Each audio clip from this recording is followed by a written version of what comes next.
Patricia Lee Otto was a 24-year-old from Lewiston, Idaho. She was the mother of two and continuing her education. On August 31st, 1976, Patricia came home and got into a fight with her husband, which was witnessed by her youngest daughter. She was never seen again. I'm Ed Denzel, and this is Unfound.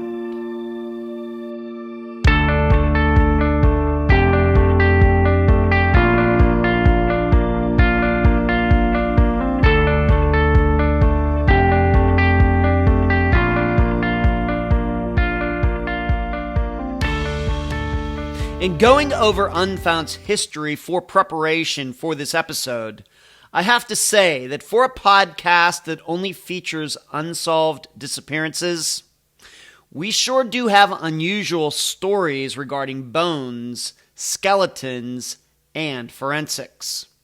What do I mean? Some examples. Ronald McNutt, a complete male skeleton found in his truck 7 years ago, still not identified. Noah Davis, determined to be deceased with no foul play on the strength of finding one of his bones. Tom Brown, only 30% of him found with no cause of death, but it has still led people to see what they want to see. It was a murder. It was a suicide. It was an animal attack. And there are a few others I could name. Why these oddities? I don't know. Well, with the disappearance of Patricia Otto, we have another unusual story regarding bones, although they have not been officially identified. I'm simply calling them remains of destiny. And now a summary of the case. This is brought to you by my friend Megan Linez's website, CHARLEYproject.org. There is no way that 16-year-old Patty could have known what she was in for when she agreed to babysit for Ralph Otto and his wife. However, before long, Ralph started showering her with gifts, and by the time Patty was 18, she was Mrs. Otto number 2. She and Ralph had 2 daughters, but from day one, the marriage was turbulent. Ralph was controlling, abusive, and jealous. Patty even moved out with the girls and started a relationship with another man. However, not long before she went missing, Patty and her daughters moved back in with Ralph. So, on August 31st, 1976, Patty was taking an evening college class while the girls were at another house. Around 11 p.m., all three arrived home to find Ralph waiting. An argument ensued, which then turned physical. The last thing Patty's youngest daughter, Suzanne, remembers is her mother being dragged out of view, with the house becoming then very quiet. She was never seen again. The next day, Ralph took the 2 daughters to one of his girlfriends. Then later, they were dropped off at Ralph's sister's. An investigation into Patty's disappearance would reveal that while she was at school that evening, Ralph had been cruising around with a gun looking for the man who was Patty's boyfriend while she and Ralph were separated earlier that year. Luckily, Ralph was unsuccessful. As you can probably already tell, there's not a lot of mystery concerning the disappearance of Patricia Otto. So I would like you instead to think about how Ralph successfully did what he surely did, while you try to answer these 3 questions during the interview. Number 1, given Ralph's behavior after Patricia disappeared, did police miss an opportunity to get him to confess? Number 2, how in 2023 can police get a possible accomplice to admit her assistance in Patricia's disappearance? And number 3, do the errors made during the forensic side of the investigation cause you to start questioning medical examiners in total? Patricia's family has no doubt that her husband, Ralph, killed her on August 31st, 1976. The guest for this episode is Patricia's youngest daughter, Suzanne Timms, and her friend and researcher, Melinda Jetterberg. Unfound News. The Teachable course is now out. Please find it at howtopodcastbetterthananyone.teachable.com. It is the only podcasting class out there being taught by a person who is a working, professional, honest-to-goodness, everyday podcaster. Next, the newest Unfound now is available to the public. I cover the recent disappearance of Shauna Rayleigh Helford from New Orleans, Louisiana. She was out with friends, then walked out of a club, never to be seen again. Let me know what you think happened to her in the comments section on YouTube. Finally, did you catch my interview this past Tuesday with KLTZ in Montana? I talked about podcasting and the disappearance of Barbara Cotton. If you missed it, you can find the recording on Unfound's YouTube channel. I'm so happy to have on this episode of Unfound the daughter of Patricia Otto, Suzanne Timms, and a researcher and friend of Suzanne, Melinda Jetterberg. Suzanne and Melinda, welcome to Unfound. Thank you so much. You're very welcome. It's great to have both of you on here on both audio and video. And if everybody wants to know, if you're looking over, I guess that would be Melinda's right shoulder. She has, I think, a sketch and picture of Patricia in the background. Am I right, Melinda? That is correct. That is Patty Otto's missing poster, as well as Finley Creek Jane Doe's forensic art. All right, fantastic. Okay, so if anybody wants to know who that person is in the background. Okay, let's talk about the both of you first. And I've already told, of course, both of them following an outline like we do here in Unfound. It's going to be very heavy kind of towards Suzanne in the beginning, but then we're going to bring Melinda in because she's done a lot of fabulous work with all of this. We're going to be talking about unidentified remains, and that's a specialty of Melinda's. Let's go to you first, Suzanne. I first have to ask you that we talked about this, but Suzanne was not your original name, and it was not the name you had at the time of your mother's disappearance. Why don't you tell the listeners what it actually was and why what is the story behind that, and maybe how you decided to change it? Well, I actually got to choose my name when I was adopted at the age of 10, and we'll get into that. But I was being adopted by my paternal aunt, and she said my last name was going to change from Otto to Smith. And I asked, if my last name's going to be changed, why can't I change my first name too? And she literally gave me a baby book and told me the sky is the limit, pick whatever I wanted. And this is 1983, right? So what was fun and hot in 1983? Three's Company. Oh, Suzanne Summers. Suzanne Summers. Wow, you named yourself after Suzanne Summers. Nobody would ever doubt that Suzanne is a little girl, because I always got Dallas Ray. Oh, where's the little boy? Every time in the doctor's office, anything, a little boy. On top of the fact that my name was associated with my family, and I wanted nothing to do with my mother and father.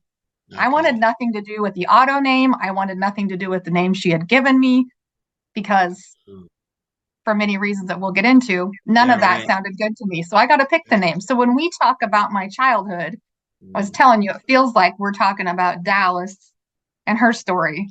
And when people refer to me as the 3-year-old Suzanne, I'm like, oh, that's not right. I was never a 3-year-old Suzanne. Okay. But then how did you get the name Dallas, though? Like the city, Dallas, like Dallas, Texas. Do you know the story behind being given that name at all? I've only been told stories by family, and what they believe happened was they were so set on having a boy, because my sister Natalie Ann was very much a girl. Natalie Ann was a little girl. and they were going to have another baby, and it was a boy is what they hoped for, and he was going to be Dallas Ray. Mm-hmm. So I was Dallas Ray, even though I wasn't born with the right part. Wow. I was Dallas Ray.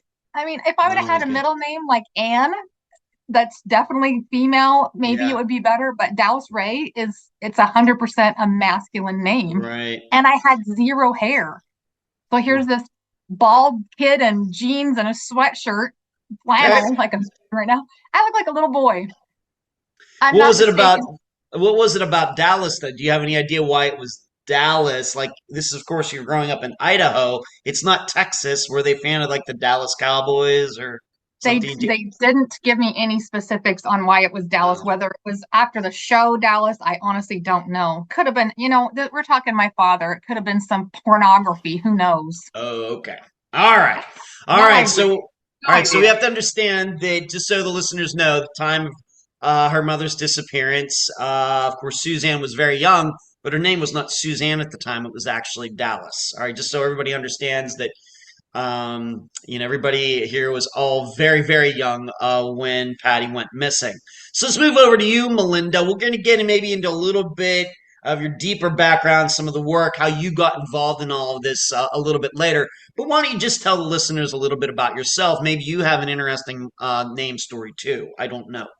I actually do. My mother told me I was named after a Neil Diamond song, and the one I know about, Melinda's mentioned in the first line, and she's a cheater. So I'm like, thanks, Mom. Thanks for that. But that was a really popular name in the 70s. I graduated with 3 other Melindas, and I know several others that I work with who are roughly the same age. So there you go. It's my pop culture name too. So yep. Okay. We're both named after pop culture, I guess.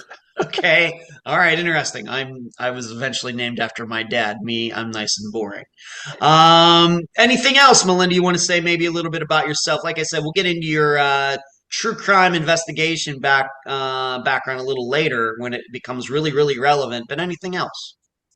Just that Suzanne and I are roughly the same age and, grew up both in kind of rural areas. And I currently live in the area where Finley Creek Jane Doe was found. So we'll get into that. But yeah, that's one of the reasons that I kind of looped myself into this case. Okay, very good. Thank you. All right, let's move on, Suzanne, of course, the topic of this episode is the disappearance of your mother.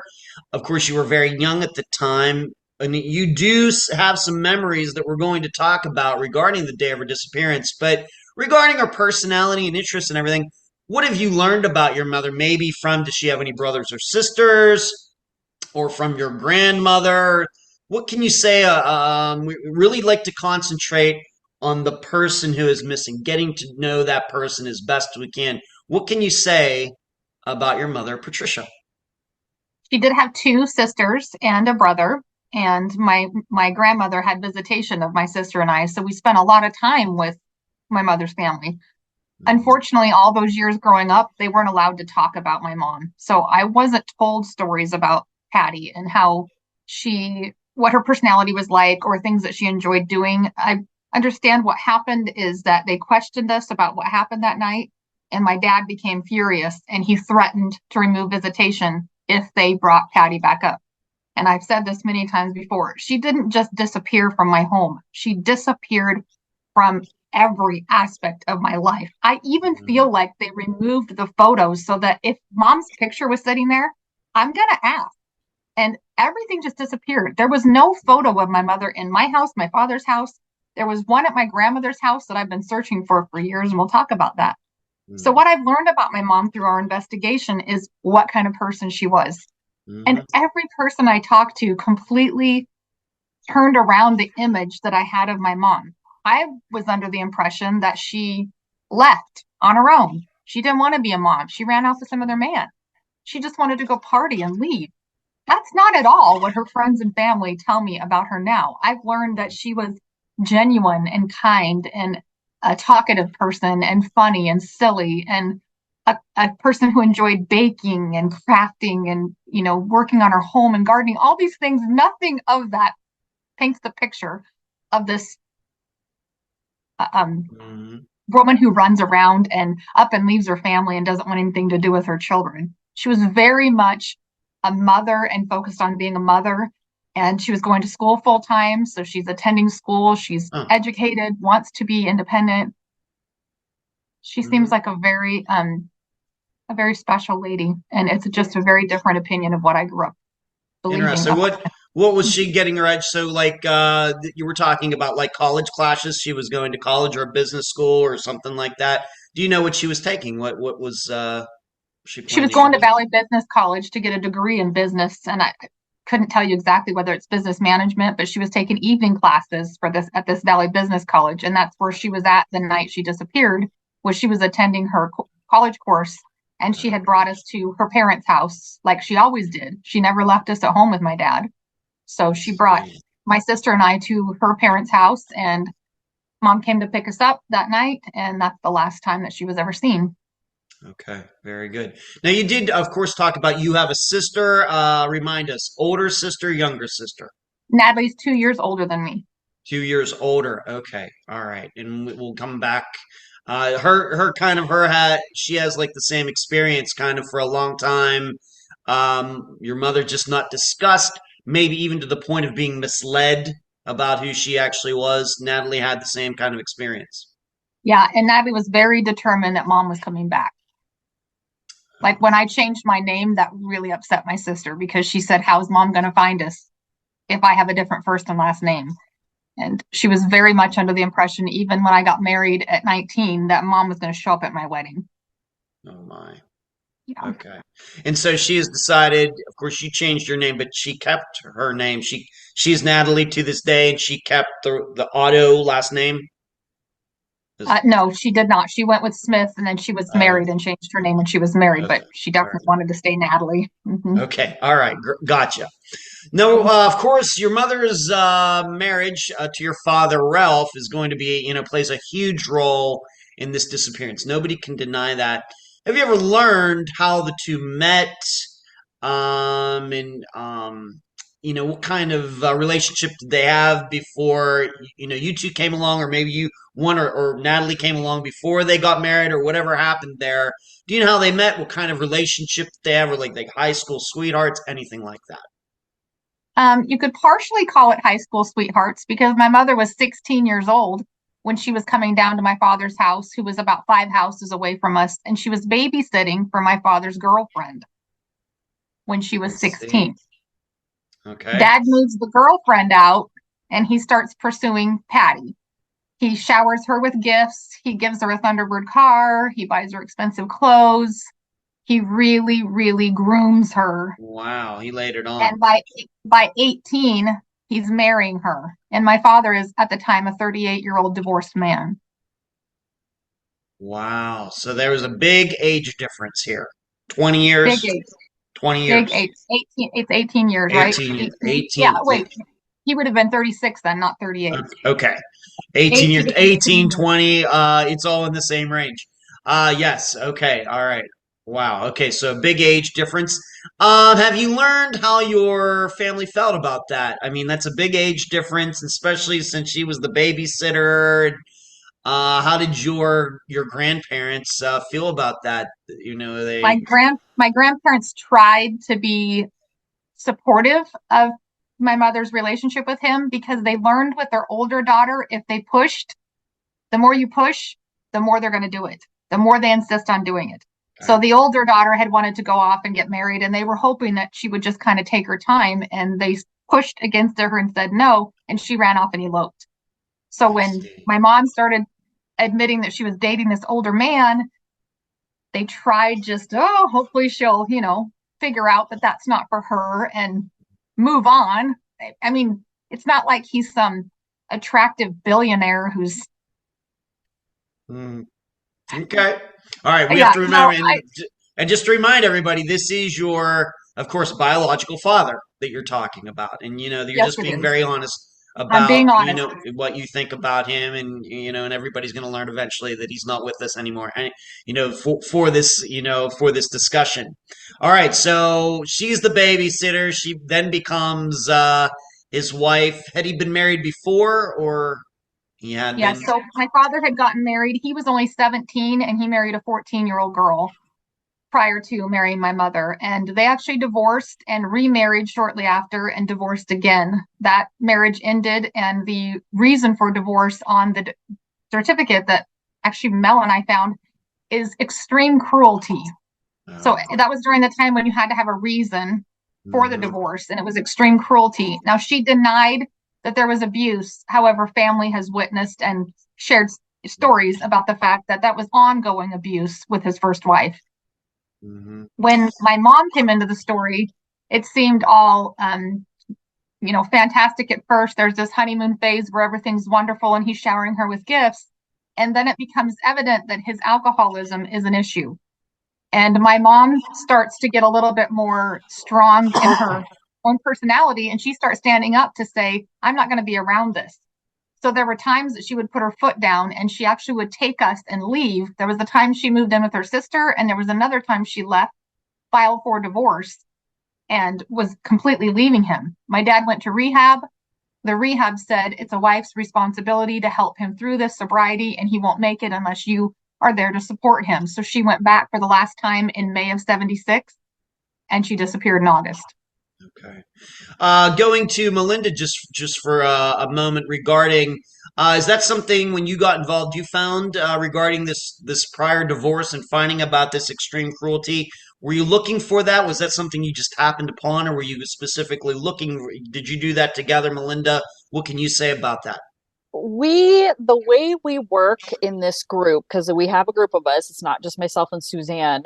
Okay. A question will come up or a comment will come into one of the pages, and we'll go, oh, we need to find something about that. So among all of us, we have access to ancestry records, newspapers, all this kind of stuff. Yeah. And so it's really, truly a group effort. And so once then we find a document, we will then take it apart.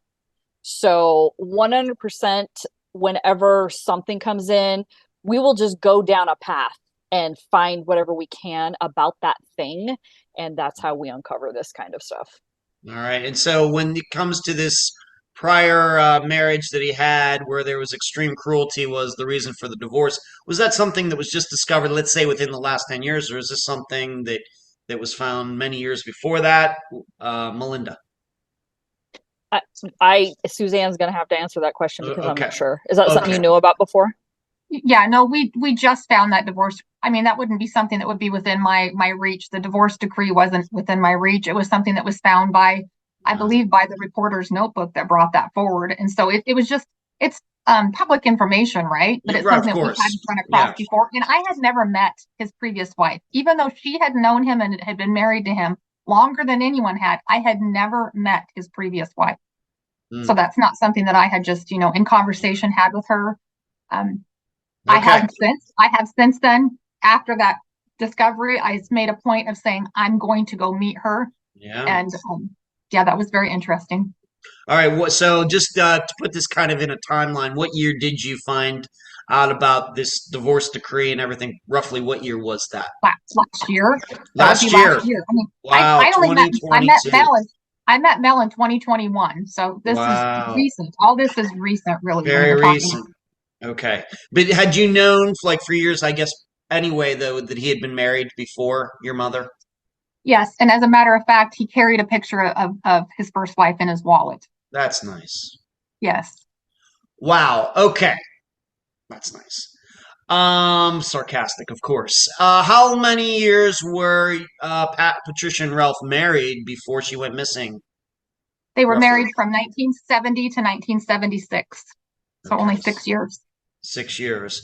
And what you now know, a turbulent time, was he also, what you've learned, was this kind of a domestic disturbance kind of house? I don't know if they called the police for this back in the 1970s or not, but what have you learned about this? You've already said that he had a drinking problem and everything, but did he change with your mother, or did he just continue the same things that he did with his prior wife? Your understanding.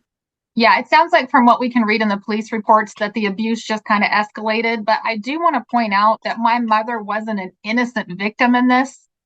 Okay. My mother fought back. Okay. And when I say fought back, she fired a gun at him 8 months before she disappeared, she shot at him while he was sitting on a toilet. She was fed up and she was done being treated like a victim, and she was standing up for herself. So she shot at him twice. Then she moved out and filed for a divorce. And I think that's really unusual in the 70s, because you're right. They did not report abuse. Right. They did not call. Even though people saw it, even though they saw choke marks, even though there was patches of hair pulled out, nobody called the police, because the police would say, get your woman under control. It was not treated like it is treated now. It was treated as if your woman is out of control. And especially if mom is shooting at him, she's really going to be seen as out of control. So no, it was never reported, but I have multiple instances of family telling me, the hairdresser telling me, other people that had seen choke marks. And the fact that when I remember seeing the fight, I knew that I'd seen this before, but this was really bad. This was really scaring me. So I know that there had been tussles and little disagreements and probably yelling, but this incident that I saw the night she disappeared was really scary to me. And that's why I saw that image over and over and over again. All right. So she actually fired like to scare him. She wasn't I guess maybe tried to hit him. She was trying to scare him by like shooting into the floor or something. He stood directly in front of him with a .357 and fired at his feet and a ceiling and said, I'm done. I'm done. Okay. So she could have shot him right in the chest, directly in the chest. She was just making a point that I know where the gun's at. I know how to use it, and I am done. Quit messing with me. Okay. All right. So we have that going on in this marriage that lasted 6 years, abusive relationship. Ralph has a history of this. Your mother's not going to, take any of this. And this is what was going on. And she's sticking up for herself. But she did leave him, but then went back. Correct. After that last rehab admission, and the counselor literally put it on mom to say a husband needs his wife to help with the sobriety. And that was in May of 1976. Very good. May to August, it just escalated. Okay. Just in general, tell the listeners a little bit about what you've learned about your father outside of the marriage, like his work, what about his family, about his parents or any, his side of the family, and what have you learned about all of that, just in general, outside of your mother? Just give a little I know my dad very well, and I know his family very well because I was raised by my dad's family. So dad had a hard upbringing in the sense that it's during the Great Depression, right? During the 30s and 40s. His father goes into the doctor's office at the age of 39 and dies in the doctor's office, leaving these 4 children. That does not happen in the 40s, right? Who's going to take care of? My grandmother never had a job before. Yeah. So the children became responsible for caring for my grandmother, who just she had a complete mental breakdown. While she's having this mental breakdown, her son is 20 years old, the oldest. He drowns in front of them at a family event in an eddy in the river. His wife goes in and mother tries to pull him out. He gets sucked under. They don't find my uncle for a week. There's a lot of grief and trauma in my father's past. And from me being a nurse and looking at his past, I can see that he used alcohol to treat himself. He used alcohol to feel grown up, and he used it to cover up the losses that he was feeling. Because suddenly he now has a house to take care of and a mother to take care of. He gets married at 17 because he's got to be a grown-up and get a job and, be responsible. He just never had time to really cope with those losses, and he didn't cope well with them. So dad then marries his first wife, divorces her. There's only a 2-year break between that divorce from his first wife to when he grooms my mother and marries her. So he only has a couple years in between then. And he then becomes very wealthy. He opens up his own kind of like a construction sort of business. And he has a dump truck and a forklift, and he does like culverts and clearing land. And he comes in and gets these big bids. I know there was one of the reporters found a bid that he'd gotten for like $40-some thousand for some bid. In the 70s, this is big money. That's just one job. 40, 60. So if he's making what they figured triple digit salary in the 70s and 80s, he's very generous with his money. He spoils the ladies and he likes to put money out on them. So he's got women just in and out of his life. He continued to do that. Dad continued to do that. He had his own company. He had jobs within the Forest Services. He cleared those roads. When the landslides came in, he would come in and clear those all out. So he kept very busy and made a lot of money. I also found out at the end that he was not properly reporting taxes on that. So they were investigating him for tax fraud. Okay. A lot more. Avoiding taxes, but otherwise pretty good businessman, you know, starting from basically nothing, pulling himself up by his bootstraps, still abusive and everything else, and liking underage women and everything. But as a businessman, he knew how to run a business and get bids and compete against other. He could do that very well. Had that charming personality where he could get what he wanted and work his way up. Yeah. Okay. And I think everybody is going to be very interested in this, the forestry and the construction later when we start talking about, of course, the Finley Creek Jane Doe and where she was found and everything. Now, we should say, though, that your mother, we have to talk about this because we're going to eventually get to the night of her disappearance and what your father was doing. But did your mother have an affair in that, like, let's just say year before she went missing? And if so, how did that all come about? What do you know about it? So I was told that she had ran off with another man, but when we got the police report, my sister and I went in when we were 18 and 20, and we got the entire police report, unredacted, everything's in there so we could see it all. And we discovered that mom really was seeing this guy. He admits it, and he had no problems explaining that that was when she'd moved out, had filed for a divorce, had her own place. She was seeing a young man who they had known each other from elementary and school. It was a local person. His wife had passed away in an accident and they had a short-term affair. When mom reconciled with my dad, that relationship was cut off and she came back home. However, it's perfect timing for her to leave her apartment in May and come home and possibly have been carrying another man's baby.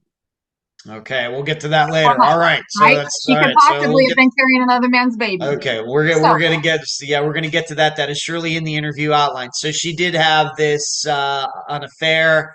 I don't think anybody is going to blame her given the situation and everything else. You know, of course, I'm not married. I've never been married, so I'm not going to speak for married people out there. But we know that's usually not a very good idea from a moral point of view, and certainly we've covered missing people on Unfound who went missing in the midst of infidelity and things. We all know about that. But the way you look at it now, is this something that had she not gone missing, could you see your mother getting divorced and maybe going back with this guy? Would he have left? Of course, his wife died, but do you think that this was just a fling, or is this something had she not gone missing that putting up with your father as much as she had, this would have been, you know, she would have said, "This is it, I'm done." What do you think? I hate to put words into Randy's mouth because I only met him a couple of times within our investigation time in the last couple of years. But when I met him and I realized, why did my mom ever leave this nice guy? Why? Randy is an incredible man. Why did she leave him? And he said, I would have taken you girls in a heartbeat. He was just recently widowed and they had been friends for years. And he just said, your mother was a fantastic woman, smart and beautiful. And he would have taken us on in a heartbeat. After the relationship ended, he met his forever wife and he's been married to the same woman this whole time, has had his own family, introduced me to his family. It breaks my heart to think she could have had that. She was going to get a degree, move on. That could have been her life. Yeah. That could have been my stepdad rather than the way it turned out. But yeah, crazy way that. Okay, I have to ask. So was she, when she was seeing this guy, was kind of like an open secret? Were they obvious about it? I guess what I'm saying is, how did of course, we're going to realize eventually that your father knew about it. How did you find out about it? Did other people know about it? How open was it? When she reconciled with my father, she was 100% honest, told him everything. And the story that my father tells the police is the exact story that he says Patty told him. So it sounds like she was just, I want to be completely upfront. I've been dating someone else while we were separated, when she filed for divorce, and my dad could not get over that. Okay. Well, he's the type of guy that wouldn't, of course. Okay. I just have some questions. All right. So we have this entire situation. I think we've painted a pretty good picture of what was going on in the marriage, the relationship, the Otto household. I just have some questions that are already in the outline. You see them. What does your family say about 1976 now in 2023 concerning Patricia and Ralph? Like brothers and sisters. For example, were they worried about, I mean, they're getting back together after the separation. Maybe they know that she had this other relationship. Were they worried about Patricia and everything? What's everybody's attitude now looking back at 1976? Patty's sister at the time in 1976 was really sad that she'd gone back because she thought that was going to be the final cut. But again, they tried to be supportive. It's her decision. She doesn't want to get cut off from her sister or from us. She saw us every day. Patty and her sister Alice were together every day. They were very, very close. And I'm sure that my grandmother was heartbroken as well, because you think, oh, she's finally made this break. She's going to get off and be safe and start her own life away from Ralph. And instead she explains, it's my duty. I have to go back. And she immediately knew. And Alice told me that she immediately knew. He was drinking again. I believe he got a DUI in June or July. And it's like, you just got back from rehab. I'm here to help support your sobriety. And you're already out drinking and driving. It was a mistake immediately, and she knew it. Okay. And now my family, my dad's family, I'm sure was thrilled, because that's all my dad wanted was for her to come back. So they were thrilled. Oh, they're back together and everything's going to be great. Right. Okay. I should ask, being that your mother started out as the babysitter, so you have like half siblings then? No, that was a girlfriend that was living in Dad's that was house. A girl. Not his kids. That was a girlfriend with 5 children. Okay. Oh, okay. Gotcha. All right. Thank you for clarifying that. All right. And I guess we should also say once again, before we get to September 2nd, 1976, is that everybody seemingly knew that this was an abusive relationship. This was not something that your mother was covering up. Correct. Okay, very good. All right, let's move on to September 2nd, 1976. And the listeners should know that you, Suzanne, have some memories of that day, very specific memories. But I should ask, regarding your older sisters, did she also have some memories of that day that are very clear? And are they congruent? Do they match up? So we'll actually back up 2 days, because September 2nd is the day she's reported, but August 31st is the day that she goes to class and comes home. So she gets out of class at 11 o'clock at night. They assume that she went home directly after, because she came to my grandparents. She picked up my sister and I at grandparents' house. They don't live very far away, maybe 5 minutes away. It's a short drive. When we got home, they immediately put us to bed downstairs, which is unusual because our bedroom's right across from theirs upstairs. So they put us downstairs. So that told me already that they're going to have a heated fight. They knew they were going to argue, because there must have been an argument prior. And so she knows, and she doesn't want us to see it. They put us to bed downstairs, and we immediately started hearing crashing and loud voices and yelling. And I, being the curious little 3-year-old that I am, I wanted to go make sure everything was okay. And I snuck up the stairs, and there's white wrought iron railing, and I peeked through the railing, and what I saw was they both hit each other in the face. And then my dad grabbed my mom around the neck and pushed her up against the wall and drug her out of my sight. And it scared me to the point that I didn't run to my mom and I didn't run to my dad. I ran to my sister and told her, I'm scared. And she just said, it's going to be okay. See, the noise stopped. It's quiet now. And she tried to comfort me to say, it's going to be okay. I just knew I was really scared, and what I saw was not normal. Mm-hmm. Next thing I know, I'm waking up and my dad's yelling to get your shoes on, that we have to go. So dad's yelling at us to get up and go, go, go. And we have to leave. And he puts us in the car and drives us over to that girlfriend's house, the girlfriend that was living there before. He drives us to her house, because she's moving out of state and he's helping her move. So we hung out there all morning. So this is September 1st. Okay. We hung out there all morning. And then later that afternoon, he brought us to Aunt Alice's house. And he told her that Patty and I got in a fight last night and she didn't come home. Okay. That's they what immediately knew something was wrong. Okay. Okay. Now I have to jump in here. We have to back up a little bit. So she's at class that night on August 31st, 1976.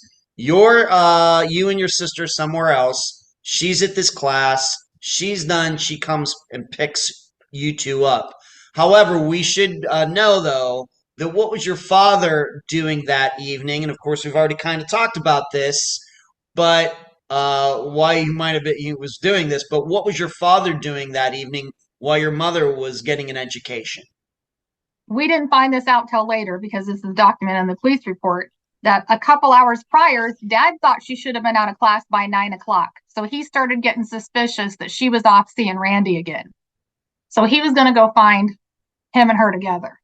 Mm-hmm. So he shows up at the Vans Club, which is a bar, and he asks for Randy by name. And the bartender's like, "What do you want with Randy?" And my dad lifts up his shirt and shows his 357 in his waistband. And he says, "I have something for him." Obviously, the bartender's not going to be like, "Randy's over there." Right. No. The bartender's like, "Yeah, no, you need to get out of here." And my dad says he finishes his beer and he leaves. Well, that bartender calls the police department and says, "Ralph Otto's in here looking for Randy. And it doesn't look good, right? They don't know at that time that my mom disappears within the next couple of hours. They don't know. And actually, the police officer taking the report for the gun incident does not know that September 2nd, my family is calling and saying, "Look, Ralph told us last night Patty didn't come home. She still didn't come home. We've gone to all the places that she would or could be. There is no way in hell she left these girls alone overnight." Reported her missing on September 2nd. That's why there's that delay in the couple of days, and there's multiple places that have it reported incorrectly. But September 2nd is when Grandma and my aunt called the Lewiston Police Department and filed the official report. All right, but the actual disappearance date, you were there, is August 31st, 1976. And that's why that date, August 31st, 1976, is on the headstone that my grandmother had made. People don't understand why the September 2nd date is out there, but August 31st is the last time Grandma and Grandpa saw her alive, and that's the date they put on there. And they did not put her as an Otto. Okay. So going back to Ralph looking for Randy, you believe it was because your father thought that your mother was going back to see Randy again, but really it was just because some sort of class thing. It went longer than it usually did, or maybe he was, for all we know, maybe he was just in the mood to go try to find Randy, right? I mean, it could have been a variety of reasons, right? Could have been. He gave his own statement saying why and what was happening, because he then, after Mom disappears on the 4th of September, he starts feeling very suicidal. So he thinks he should get rid of his guns because he feels suicidal and homicidal. So he tells the police department, "Take these from me. I'm going to kill myself or kill somebody else to take my guns." But then about 2 weeks later, he goes back to the police department and he requests to have his guns back. He does not hesitate to tell them why he wants his guns back. Why do you think? He wants to kill Randy. Okay. And he flat out tells them that he went to the bar to kill Randy. He needs his guns back because he needs to take care of this. And they told him, "You can't just go around killing people, Ralph." Mm-hmm. Imagine that. Okay. Let me ask you some questions going back to September 1st, I guess it would be that next day. Your memory, your father's taking over. My understanding is one of the woman's names is Bonnie. That's her name, Bonnie. You ended up there that day. How, as best as you can tell, how inquisitive was she about what was going on? Was she suspicious of anything that had gone on the night before? Anything like that? I think she was aware at the time that there were marital problems, because obviously she knew that my dad had immediately started dating Patty right after she'd moved out. And she also was suspicious when I asked her if she was going to be my new mommy. So I asked Bonnie that day, "Are you going to be my new mommy?" And the only reason I would have said that is on the way over, Dad told us that Patty didn't want to be a mom anymore. And if Patty didn't want to be a mom anymore, I obviously needed somebody to be my mother. There would be no reason for me to ask that question unless I was prompted that I did not have a mother and was never going to have a mother again. So, and that's documented in a police report. I don't remember asking Bonnie that, but it's in the police report that she thought that was strange that I asked that. Bonnie was very supportive of my father and was very kind and had, nice things to say about him at that time. Okay. Do you think at the time she suspected maybe something went on the night before that caused Patty to not be alive anymore? Or do you think this time, or wasn't it until later maybe that she started thinking that? What do you think? Or what has she said? He said on September 1st, he acted completely normal. He said she was gone and she wasn't going to be coming back, that they had a fight. And he seemed fine. They went to dinner with his parents. They went shopping. Everything seemed fine. However, on September 2nd, she had to go back and pick up his car because they had been drinking. And on September 2nd, when she had met up with him, he was completely different on September 2nd. His eyes were bloodshot. He'd been crying, had been up all night, and he couldn't eat. And so she thought it was really strange that yesterday he was fine, and now today, Mm-hmm. my speculation, and All it's right, pure we're not going to speculate. We're not going to speculate. We're just going to leave it at that. Now, you also ended up at your Aunt Alice's as well. What about her? So, is this your Aunt Alice? So, how is what relation is this aunt? How That's is mom's she? sister. That's Mom's Patty's sister, her very Okay. close sister she saw every day. All right. So And you obviously eventually they're got very concerned. and you eventually got taken there on that September 1st as well. Yes. All right. And Later what that is evening when he went out to dinner. okay, and when what did Alice have to say about that day? Was she suspicious of something wasn't right? And Yes. what has she said about her recollection of that day and the next Alice, 2 weeks? according to the police reports, not what she told me, is that she immediately knew something was wrong and she had left us in the care of her husband and the two other her little boys, and she went right down to our house because she Wow. thought maybe, Patty was dead in the house. She was Mm-hmm. that concerned. And she walked Okay. through the house to make sure that there was no blood because, she'd known 8 months before Patty had shot at him. Right. She's known that he strangled her before. She walked through the house, and the only thing that was out of place was there was a couch cushion missing, but there was no sign of blood or anything major, like, a hole in the wall or something that triggered her. So she picked up some clothes for Natalie and I, and then she came immediately home, back up to her home. Okay. All right, and then he eventually came and got both of you that night and took you home, or what happened? Months. Months. You never Months. went months. So you Months. stayed there at your Aunt Alice's for a while, and he went back to living in the house that you had lived in with your mother before, and Yeah, I he was told us he was looking for our mom. And so it was December of 1976 that my sister Natalie was crying because mom hadn't come home yet. And I told her that she needs to face reality that mom's not coming home. And I can't imagine in my 3-year-old mind what I told her, but it's again quoted in the police report that I told her she's not coming home because daddy carried her outside and hid her. And that she's not coming back. And I'm trying to tell her she's not coming back. okay. And they called the police department and reported that. And before the police could interrogate me, my dad showed up and punched my uncle in the face and took us. And from there, he brought us to his sister's house, who I really had no clue who she was. Oh, So he okay. wanted to keep And to us put away this in from the timeline, when was that? Put that in the December. time. December 18th of 1976. Yeah. Okay, He very pulled good. us out, brought us to his sister's home. And that's where Natalie and I stayed for the rest of our childhood. You were raised by them. Yes. They ended up Okay. adopting us after my father died. Okay, very good. All right. And so then it was like September 2nd, as you've already stated, when things officially got rolling regarding a police report and everything else. What did they do? What did the police try to do? Of course, your aunt was suspicious right away. What did she tell them? Did she tell them about this missing cushion? What did the report say about all of that time, September 2nd and forward? She definitely did report the missing cushion because that's how we were able to remind her about it. And initially, the Lewiston Police Department took it as a marital spat and really did not take it as a homicide case. They just showed up, kind of took a report and walked away. Tom Saline was the detective who was assigned to it, and he did a great job documenting. But you can see as 2-3 days progressed, and he discovers the gun incident at the bar, because that takes several days to put 2 and 2 together for the other officer to get the report in, and they're like, wait a minute, that's the same guy, and that's the same night. Then Yes. Tom says, Now he's going to go up there and search the property. He's going to go ask Ralph to let me search the property. And Dad lets him walk around. There's no body. There's no blood. There's nothing there because there's nothing there. Okay. Did they go inside the house too or not? I thought they did, but I would have to read the report to see if they went inside. I think they were more concerned about just looking outside. But what they did document was there was a shovel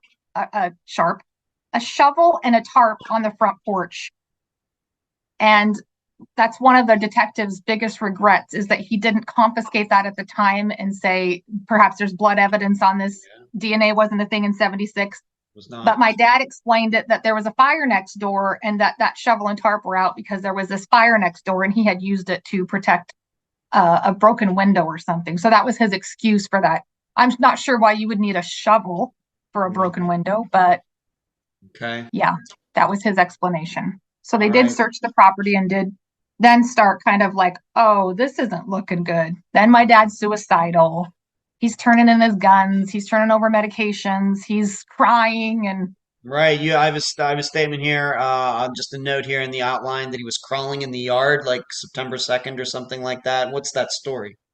That story actually happened in December. So okay. after he sends us back out to his sister's house, Bonnie gets a call and it's December, I believe 28th, and he tells her that he needs his attorney and that they found Patty's body in the yard and that there was a bunch of cops there. And he's all calm and collected and he just says, you need to get the attorney over here, whole bunch of cops. And she says, can I speak to the officer? And my dad says, hold on, I'll go get him. And she can hear him talking and everything. And he comes back on the phone and says, they can't talk right now. Just send my lawyer. She doesn't call the lawyer. She calls his brother. And his brother says, don't call any police. Don't do anything. I'll go down there immediately. And when they show up, Dad's hallucinating and crawling all over the ground and completely out of his mind, lost it. He's seeing things, hearing things, everything. They take him to a psych hospital and admit him that night. So that's in December of 76. Okay, and that's right around the time then that you went to his sisters and were raised by them, and around that same time. That's correct. Okay. When they went over there, did they try to put together a timeline for your father from the night of August 31st, let's say through September 3rd, of where he was at each second? Of course, he has this business that he's doing. You said that he was hanging out with this other woman and all these things. Were they able to talk to him? Of course, he's maybe going to lie about that time, like establishing where he was, because this is going to become important later when these remains are found. What can you say about that? That's really interesting because the cops did not ask for a timeline specifically. It was his brother that was working very hard on the timeline because his brother was so certain that he was innocent. And he wanted to make sure that he showed what Ralph was doing on a day-to-day basis and what had happened leading up to that. And it's interesting how my dad specifically leaves pieces out to lead his brother astray. He leaves out the whole part about obviously running around with some other woman and doing all these other things. He tells them that on August 31st that he doesn't remember going into the bar initially. And then he says Patty comes home and goes out into the trailer after the fight. He says she goes out to the trailer. And then he says he brought her breakfast in the trailer. He went outside and brought her breakfast in the trailer and that she walked away from the trailer. Then he says that a horn honked and she shut the door and left and went with somebody who came and picked her up. So his story was inconsistent. And it is written down. My uncle has it documented. It feels like minute by minute by minute of what happened. And that changes as more details come in. Mm-hmm. When did she throw the wedding rings? How come we didn't find out about this until 5 months later? When did you buy the 2 wheels for your car? You forgot to mention that you're out shopping the day after your wife is missing. You're out buying 2 new sets of wheels. How come that's not on there? How come you didn't mention it? How come you didn't mention that you're buying a new outfit for your girlfriend? You just forget to mention all because he's trying to lead his brother astray to make himself look less guilty, I guess. Okay. So, all right, what about his business, though? Any documentation regarding any business work at all? He wasn't, because he's an independent contractor, he wasn't doing any work. No work for those times. There was weeks, there's probably months that he's not doing anything during this. that he would do a random job, get a bunch of money, and then he would just not. But he's not working during September. And we have to go back to October because we've already flashed forward to December, but October is a very important month too. Go ahead. October is when he's in the bar complaining about all the pressure that the police have been putting on him about where my mother's at. And he says to the bartender, "You told me before if I wanted to get rid of someone, you know people." Well, this is a very old established bartender, and he knows all the rumors in town that everybody thinks Dad's responsible for Patty's disappearance. And he's like, wait a minute, this guy just offed his wife, and now he's trying to off the captain of the police department. So he plays into it. "Yeah, Ralph, I do know somebody. Are you serious?" And he's like, "Yeah, I got the money. I'm serious." He calls the police department. The bartender calls the police department and explains his concern. And they tell the bartender, "Set it up and we'll send in somebody that Ralph doesn't know as a cop and see if he's serious." So they get into contact with Idaho State Police, and they happen to have a, what was he, Mela? I think he was just a regular like detective or something. I don't know what he was. Yeah, he did a number of jobs, including being a U.S. Marshal. But yeah, he was from out of the area. I think he was just a detective out of the area. And he comes in, and it's really funny. The guy writes a book, so you can hear his whole perspective on it. He doesn't know what a hitman's supposed to dress like or act like or anything. He's just put on the spot. One day notice, go in and pretend to be a hitman. So he goes in and tells my dad he's from California. He has California plates. He talks about what gun to use, and my dad says not to use the .357 because he owns one. He can't use these particular weapons. He wants to have it done while he's out of town. He's going to take Natalie and I, and we'll be in California. So when he kills this cop, they get it all arranged. He shows him the bullets. I mean, he's for real serious. And then my dad says he has 2 other hits. In addition to the captain, he wants these other 2 people killed. Well, the cop knows how it gets so convoluted when you get multiple cases. So he tells Dad we have to do 1 hit at a time. Pay for this hit, get it done, and then we'll start talking about these other hits. My dad pays him the money, and they arrest him on my sister's 5th birthday for attempted murder.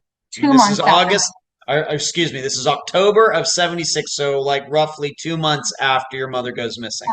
All right. I have to ask, who were the other 2 people on his hit list?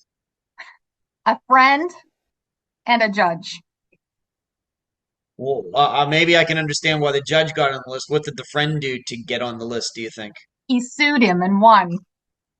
Okay. All right. So this That's right. There was like a breach of contract thing or something that he got sued for. Yep. And it really pissed my dad off.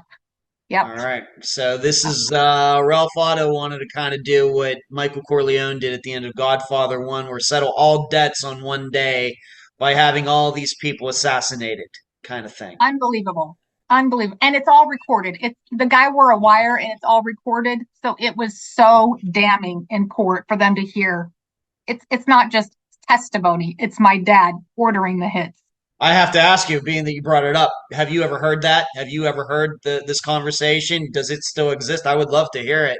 I would love to hear that. I have the transcript, the trial transcripts, but I would want the audio recording of what they actually had. And they said once they're transcribed, they, destroy the tapes. And I'm like, oh, that's bad. I only have the transcription, not the actual recording. All right. Well, I would love to see the transcription too. I don't think I've seen it, or you haven't sent it to me, but if you think it's okay, we'd love to put that up on the Unfound website for everybody to see, the unfoundpodcast.com, for everybody to download and see what that. Once again, I'm just asking. You don't have to, but if it's available, we'd love to make it public. Okay, so this is all going on. I guess the second half of 1976 was a bad year for Ralph Otto. Of course, it is believed that he did something to Patricia, and then, he's trying to hire a hitman and gets caught doing that, and then he's hallucinating. In December, all of this is going on. But you and your sister get sent to his sister's, and you are raised by her, correct? Okay. Yes. If you can say, and I don't know what kind of, I haven't asked you, but you don't need to say, I don't know what kind, she raised you, but I don't know what kind of relationship you ever ended up having and everything. We know that Ralph's brother was trying to clear him. How did Ralph's sister feel about all this? I do want to say that it's confusing. I said Dad was arrested in October, and then here he's out at his house in December. He was out on bond, just so you understand the timeline. Yeah, he was out on bond, okay? So while he's out on bond, he gives us to his sister, and my aunt had 5 biological children, and at the time she had 3 adopted children who were foster kids who they did permanent adoption for. So she already has these 3 little kids at home, and then she gets 2 little girls. So that's 10 kids. 10 children. And it's not enough for my mom. She would adopt 10 more. I'm serious. Okay. But her belief was if Ralph was her brother and told her that Patty left, then that's the story and she's sticking with it. Oh. Patty left. So if I would ask for her, she would say that Patty left. We don't know when she's going to come back. And she left on her own. Okay.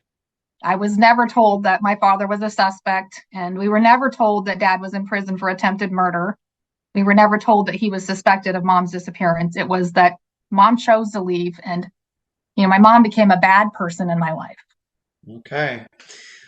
Do you think that your aunt who raised you actually believed that, or do you think she was just telling that to you and your sister just to make things, I don't know if it's easier or not, but less complicated? What do you think? I think both. And I think now that my mother's gone, she just passed in January. Oh, she I'm sorry to hear that. Actually died in my arms in January. Okay. She kind of told me the truth at times.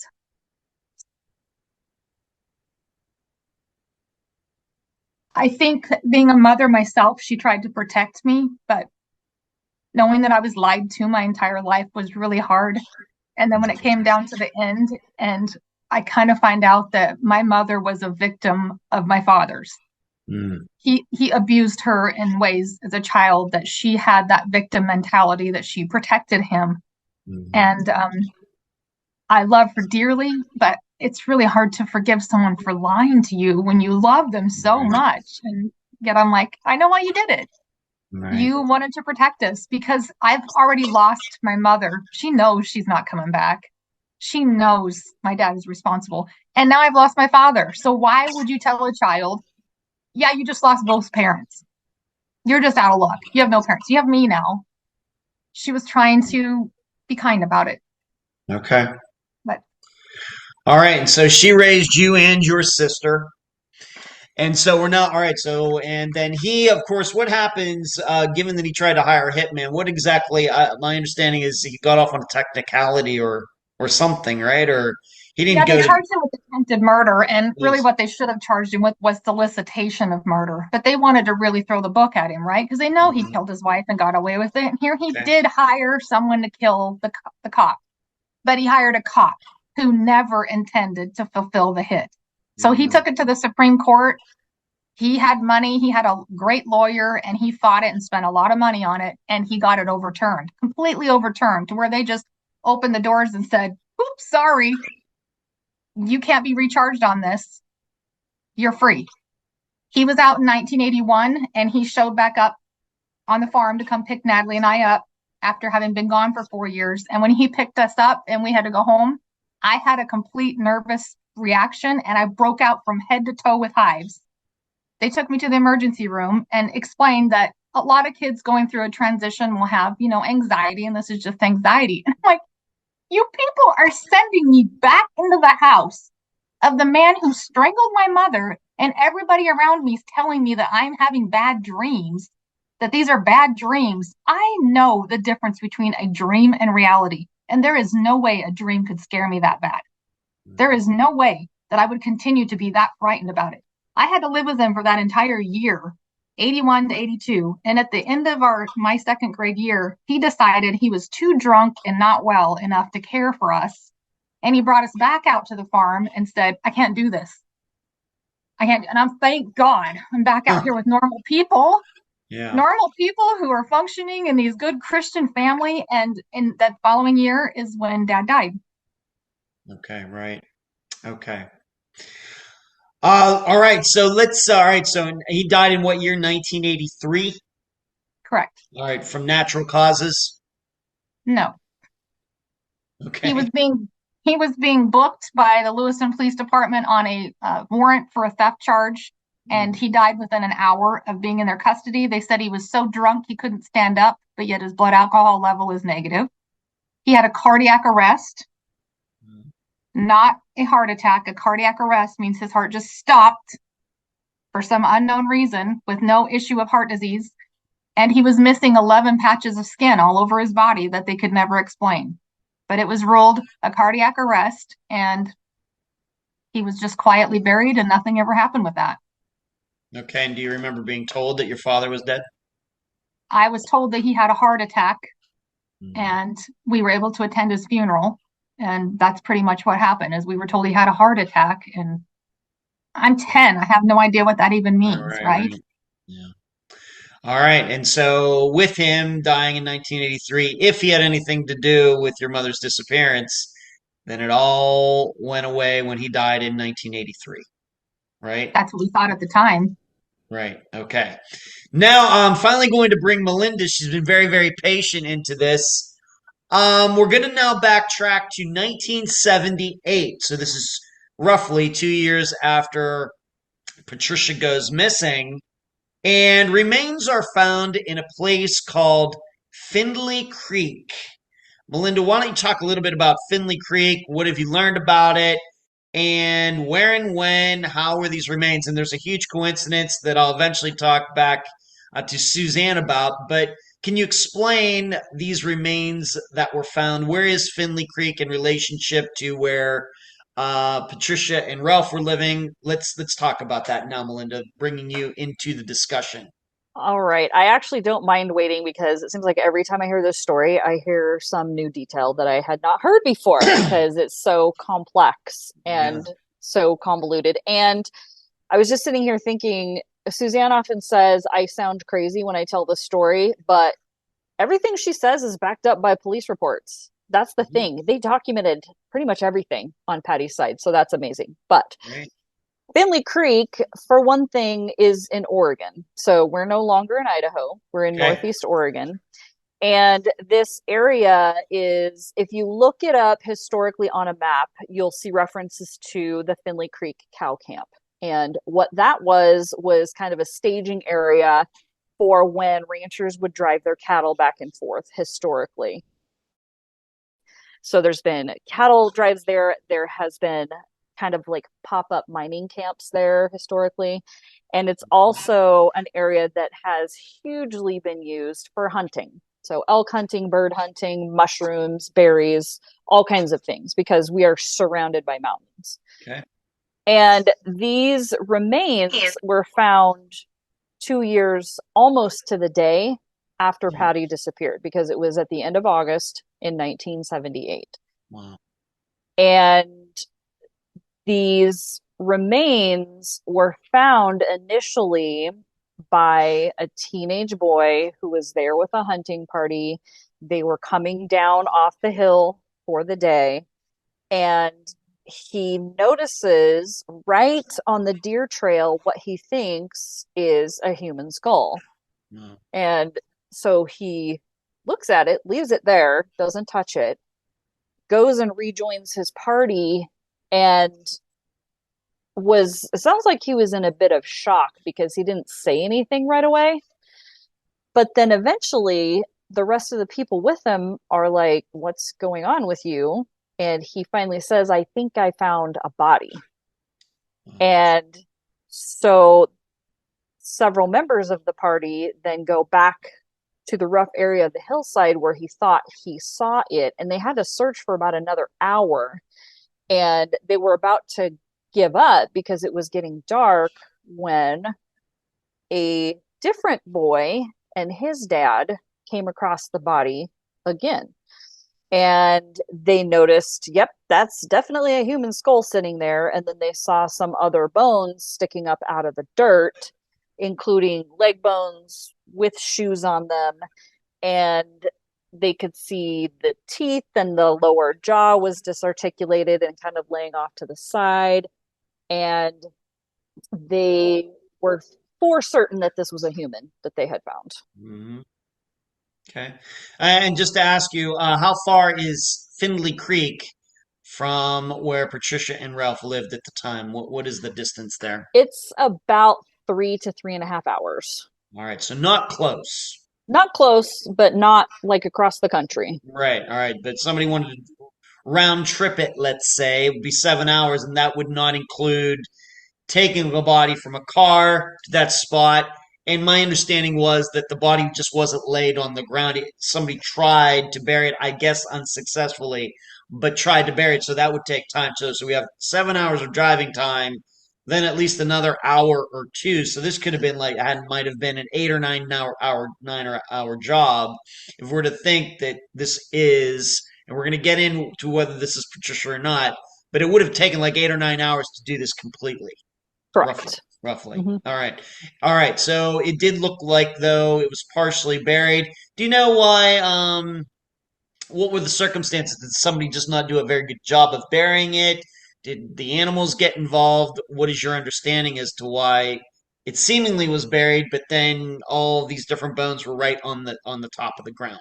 Well, since it took probably likely a couple of years, because again, not conclusively Patty, but it is estimated that this body had been there for at least 1 year. They estimate between 1 and 3 based on the condition of the bones. And where these bones were found is on a fairly steep hillside. So, and again, it's a hunting area. So yes, animals very well could have started digging.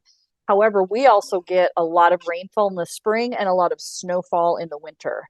So when the summer comes around, water is just flowing down the mountainside into this gully area, across the road sometimes. And so it is likely a combination of animals and precipitation and runoff that finally uncovered these bones. And they were buried shallowly. They weren't buried 6 feet underground by any means. Okay. Have both of you been to this location? We have. How far is it from the nearest road? It is, the burial site itself is a couple hundred yards off of a Forest Service road, and there's a house within a mile or two of the burial site. So while it is a rural area, people live out there. Okay. So when you say a Forest Service road, is there like a gate, or could just anybody just drive down that road? Your understanding in 1976. Yeah, anybody can get down there. Anybody can get down there. All right. So they go out there. These bones are found. They are collected. Of course, there's no DNA in 1978. But is it your determination, Melinda, that they quickly determined that it was a female? And what could be determined from the bones? For example, could they determine a cause of death? What could they determine from the remains that were collected in 1978? What we've been able to get from the police reports is that the medical examiner was able to determine a rough age, late teens, early 20s, a gender, which was female, and a rough height, which was between 5'1" and 5'3", an estimated weight, which was on the light side, lower 100s. And they really couldn't specifically determine a cause of death. However, the conditions of the bones did not report any sort of defects that might have been caused by a gunshot wound or a stabbing. There was documented a length of radio antenna cable in there that was tied in a knot. So the district attorney, not in a police report, but in press releases, thought, so maybe there was strangulation that happened. That might explain this wire that's in there. But there really is no determinate cause of death because the remains were skeletal. Okay. Now, one of the other things that they documented was that they thought this woman was pregnant. There's a documentation, kind of some fetal bones that were found in the grave. And the medical examiner estimated that she was potentially 6 to 8 months pregnant. And those were verified to be human. They were not, for example, an animal that came along and maybe died in the same location as the dead human. That wasn't that is not a possibility. With what kind of certainty can they say that these bones are of a preborn baby? Well, looking back, we don't think that there's any accurate documentation. There were no measurements taken of these bones. There was no pictures taken of the bones themselves. They're just described one line in the report. Okay. So, and it was a guess. It was a rough guess. Okay. Suzanne, I see you shaking your head or something. If you want to comment, what would you say about that as well, please? I was going to say it's interesting because the young boy who Mel mentioned, who finds it, later states that he said the investigators even said, "Is this a squirrel that climbed up in here?" I mean, it could be squirrel bones. So it's funny that he remembers that, but yet there's no documentation of like the circumference of the cranium of the baby or the femur length or anything. If there was a body in there, why wouldn't there be documentation and photos? And a cause of death, is this a born infant, a unborn infant? You know, it seems like there would be more documentation if there was really fetal bones found in there. Mm-hmm. Unfortunately, there's no death certificate for either the victim or the unborn child that may or may not exist. Yeah. Okay.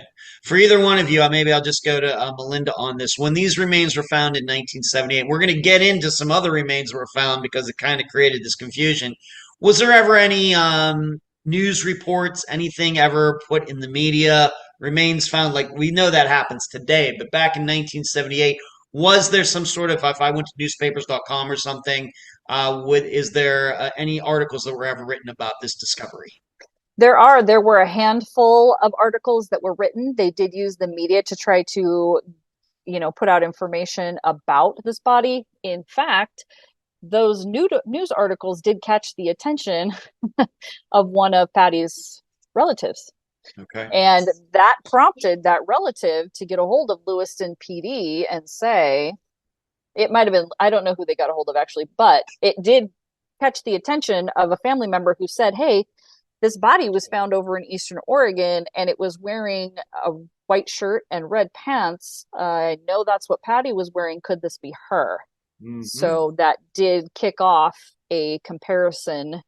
And so, yeah, there was more media coverage on this unidentified body than there was on Patty when she disappeared. Okay. Now, Suzanne, do you think that, for example, your aunt who raised you, do you think that she ever heard about this news in 1978? Did she ever pass that along to you? Did you ever have a chance to talk to her about this? Did she know about these remains being found in 1978? She did know, but we heard about it from our grandmother because the night that Mel's talking about, when the Lewiston police received a phone call from a family member saying there's an Oregon body that's wearing red pants and a white blouse, they flew my grandparents out by private plane that night at 1:00 in the morning. That's literally on August 31st, 1976. So we were all aware because it was, big hubbub in the town of that grandma and grandpa are going to get Patty. So they were notified within 8 days, however, that the dentals didn't match. So it was an immediate disappointment that here these clothing match, but it's not a match according to the Oregon medical examiner. Okay, so now we're going to get in. So this is not something that was unknown to your family until many, many, many years later. This is something, when these Finley Creek remains were found in 1978, it was out there, and your family found out about it fairly quickly. And when I say family, I mean your mother's side of the family. Yeah, I mean, you got to think they found out before the police did, because your family is notifying the police before the police know, right? Because of the media. Okay, very good. Now, however, though, there is some confusion and maybe a mix-up. We're not alleging any corruption or anything like that, but I've heard that this person who was in charge of all this might not be, the greatest or something. But Melinda, there's confusion because another set of remains, even though they were found in a totally different place in Oregon, everything kind of got confused. Please explain that to the listeners if you can. Oh, I will. And Suzanne, jump in whenever I pause, because this is very complex. So, yeah, it is. One thing to set up is this body was found in rural Eastern Oregon. No labs here. Well, there was a lab close, but not here in this town. So when Finley Creek Jane Doe's body is found, her physical remains including the boots on her feet, are sent to Portland, Oregon, which is 4 hours from here, her and the baby. The rest of her clothing that Suzanne's grandparents eventually look at are sent to Pendleton, Oregon, which is 45 minutes from here. So immediately everything's separated out and identified and examined by different people. So the purpose of them sending her to Portland was because that's where the state's medical examiner was. That's where his lab is. Okay. So she's sent over there the day after she is excavated. She's escorted over there by a state trooper. Medical examiner does the examination. She's escorted back. However, the month prior, another body had been found on the campus of Lewis and Clark Valley State College. That's ironic. And she was also in the lab in Portland. Okay. So we speculate that because of the lapse in time that happened between the full examination of this first set of remains and the fact that Finley Creek's remains had a state trooper waiting on her to be examined so he could then take her back. There was some maybe sloppy work that happened and some incorrect data was entered regarding Finley Creek Jane Doe. Not only about her bones, but about her teeth specifically and any dental work that may or may not have been done. Because eventually the first set of remains that were found in July were identified. That young lady's name was Annette Willits. We got her records, including her dentals, and discovered, oh, these dentals almost identically match Finley Creek Jane Doe's dentals. How is that possible? How is that possible? And this documentation was done all around the same time. In addition to which, Annette Willits was examined by a forensic odontologist, and they even had the FBI involved with examining her body and her remains. Whereas Finley Creek Jane Doe, one guy did the entire examination, wrote up 3 pages, and that's what it has been. He didn't even write out a dental chart at the time. That wasn't done until years later. And somebody did that based on his, what I would call a roughshod description that he wrote out. So there's kind of this game of telephone that has started to happen about these 2 bodies. And we feel like from the beginning, these remains have been misidentified, described incorrectly. And, you know, now we're working off this information that was kind of, I'll use the word corrupted from the start. And was this, both of you told me, of course, as the listeners know, I always speak to some of the future guests once or twice through emails or Zoom or wherever before they become actual doing an official interview. Did you not tell me that this medical examiner or something was, late years Shady? later? Excuse me? Shady? Shady, yes, shady. Yeah, Yes. there was that's a common word. We can use that word on Unfound. We use that word. And What's his name? Just use it. We can do his it. name is Dr. William Brady, and this information is out there. So this is not something we are saying to disparage him by any means. There are records, there are newspaper articles. Look him up. Okay. He was, first of all, terminated from his job. And he was brought up on charges for selling pituitary glands from deceased people. Yes, because they were used in research. And they were very profitable at the time. This is in the 2000s. And he was also sued by the family because he did not have permission to do that. And he used this money, it is alleged, to do things like, buy stuff for their break room and have parties and snacks and celebrations and things like that. So super shady. And in addition to which, when he was no longer the state medical examiner, he did some consulting work, and he actually got flown to Canada by a bereft son whose mother had passed and who he could not accept the Canadian medical examiner's reasoning for her death. Mm-hmm. So this man and this doctor, I use that term loosely, Okay. snuck into the cemetery in the middle of the night, dug this poor woman up, and did an impromptu examination in the cemetery in the middle of the night. That is fantastic. Put her back, and Dr. Brady said, nope, the first guy was right. That's what she died of. And he got paid handsomely for that by the son. So, yeah, this is not, and we have had so many tips come in to both of our pages saying, nope, that guy was a drunk, he was a crook, he was shady. I wouldn't trust anything that he said about anything. And this was early on in his career that he, documented things about Finley Creek Jane Doe. So we have a very hard time trusting anything that is written in that report. Really, the only true thing we have is the photographs that were taken of her. And those were taken here. They weren't taken by him. They were taken by the investigators here. So that's the part I think we can trust. All right. So this all is tied up by saying, as has already been stated, that the dental records of this other woman who was eventually identified in Finley Creek Jane Doe, their dental records seem to be the same, which the odds of that being are astronomical. I'd say like teeth and everything are like fingerprints just about. And that then going back to something I think that Melinda said about the clothes seemed to be what Patty might have been wearing that night. But then when the dental records didn't match, they dismissed these Finley Creek remains as being possibly Patricia Otto. Yes. Yep. And in my copy of the file, I do not have Patricia Otto's name anywhere. There's no documentation of her actually being compared to the Finley Creek Jane Doe.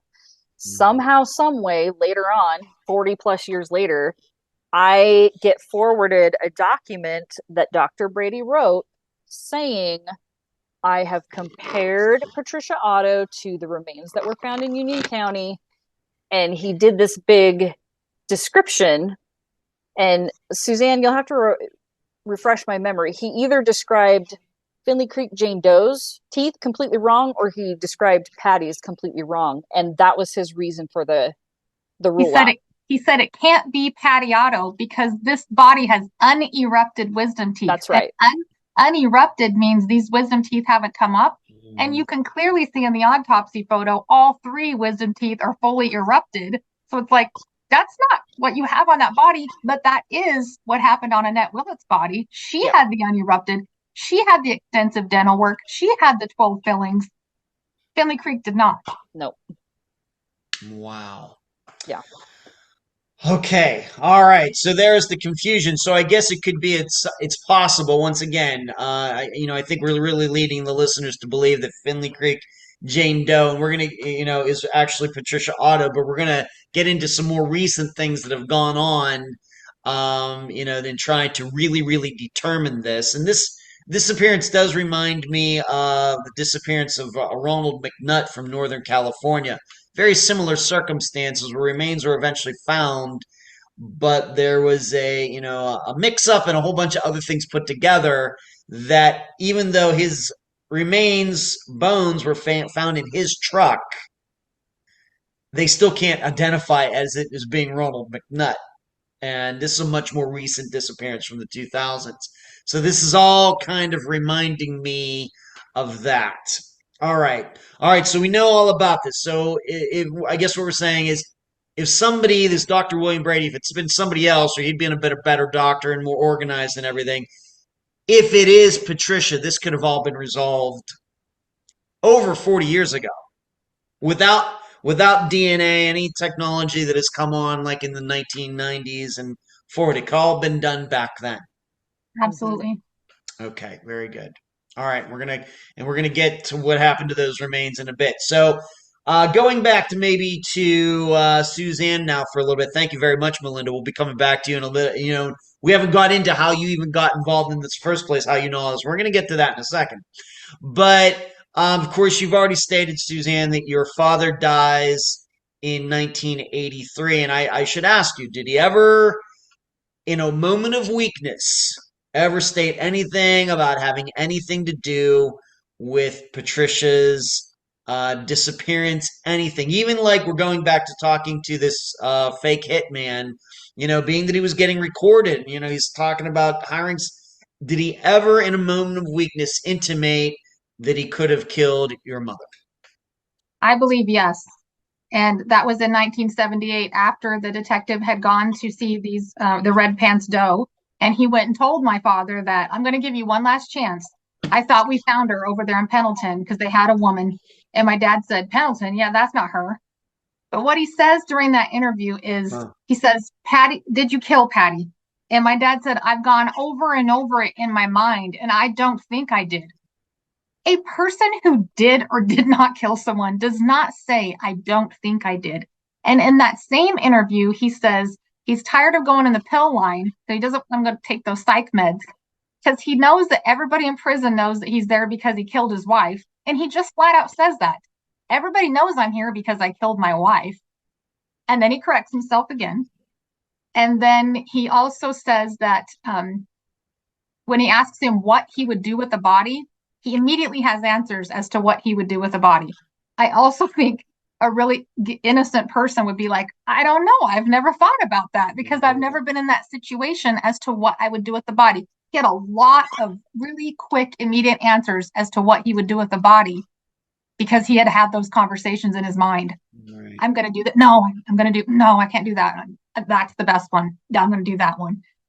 And then also in a letter where he wrote in a letter to his family that he probably deserves to be in jail so he can't hurt anybody else, but he doesn't want to be there.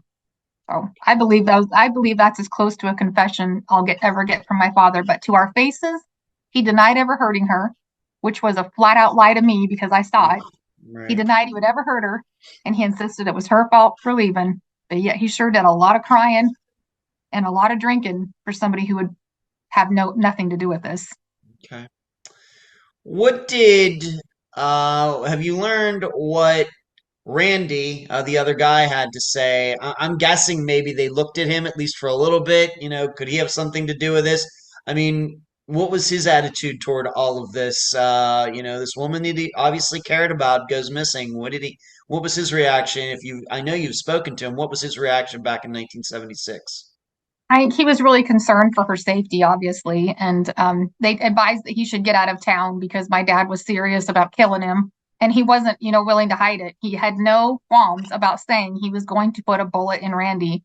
So they told Randy to get out of town. Randy said that he continued to ask, find for updates and whatnot, and I think it really bothered him not knowing how close he came to be either a victim of a crime or finding out he could have been responsible for it. So it's really hard on him. Okay. And you can look that man in his eyes and know he's being honest with you. Okay. And going back to something you said before, the remains were found in a place called Pendleton, and your father was very quick to say, well, I know it's not her. Well, right? That's not where she was. That's the crime lab. The crime lab's in Pendleton. That's not where he buried her. He buried her near Elgin, Oregon, okay. 18 miles out in a forest road. So he knows that the body in Pendleton is not my mom. And he even said, if you think I killed her, why don't you charge me? And he said, well, we need evidence. And then Dad says, well, find her. Okay. All right. All right. Okay. So moving on a little bit. Of course, 1983, your father dies. Of course, you're 3 years old in 76. By the time the late 80s come around, you're getting to be a teenager, Suzanne. What's going on with you? Do you kind of like move on? Do you continue to think that your mother deserted you? Your Patricia deserted you? Yeah, and that at any minute she's going to walk back in and try to take me home, right? This horrible mother that just abandoned me is going to walk in at any minute and try to take me and Natalie home. And we started asking questions. When I was about 12 or 13, I ran across a folder with all the newspaper articles. And that's when I found out all about my dad. And I was pretty upset that no one had told me. And I find out all my friends know, all my family knows. I'm in a town of 300 people, and I'm the only idiot that doesn't know. Okay. Every teacher, even the school cook who follows me on Facebook and is one of my biggest supporters, is like, no wonder she gave me extra donuts and cookies. She felt terrible for me. Because everybody in that town believed that Ralph killed Patricia. Everybody knew. Okay. It was not a secret. I just felt, really betrayed and lied to. But then you talk to him and you're like, my parents told me not to bring it up. I mean, that's not something you're going to talk about with your friends when your parents say it's just not nice to bring it up. And yeah, they speculate that her dad killed her mom, but let's just not talk about it. So yeah, it was definitely different growing up. And then you become your own adult and realize that people lie for reasons they are trying to protect. Mm-hmm. Melinda, now let's go back to you, because now we're going to go up to the timeline to 1990, and I even have it as a very bad year for this disappearance. What happened that year, Melinda? Oh, yes. In 1990, the remains of Finley Creek Jane Doe had been stored in a funeral home here for 12 years. And that year, an Oregon State Police trooper was doing inventory of physical evidence at the police barracks and found this box of things that clearly there'd been no resolution to the case. So he reached out to the local district attorney and said, hey, I'm doing some house cleaning. There's this case. Nothing has ever come of it. What should we do with this stuff? And the district attorney comes back and says, well, we don't know who she is. We don't have any suspects. We have no idea what happened. Let's just go ahead and close this case and destroy all the evidence. Oh my goodness. Yes. So they ordered the physical evidence to be destroyed and they ordered the body to be cremated. So at the time, wow, we did not have a crematorium here. We do now. But at the time, the funeral homes were doing business over in Walla Walla at a funeral home there that did have a crematorium. So that's where Finley Creek Jane Doe's remains got sent, and they never came back. Across state lines, then. Walla Walla's Washington. Right, yes, right. now we're in Washington. Gotcha. So we're talking about three different states, or we're talking about Idaho, we're talking about Finley Creek, Oregon, and we're talking about Walla Walla, Washington. Yep. Yes, very important to remember that. Yes. Okay. All right.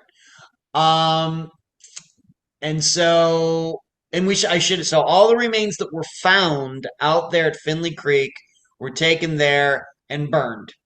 Yes. And what happened to the ashes? The ashes, as far as we can tell, were stored for several years at the funeral home where they were cremated.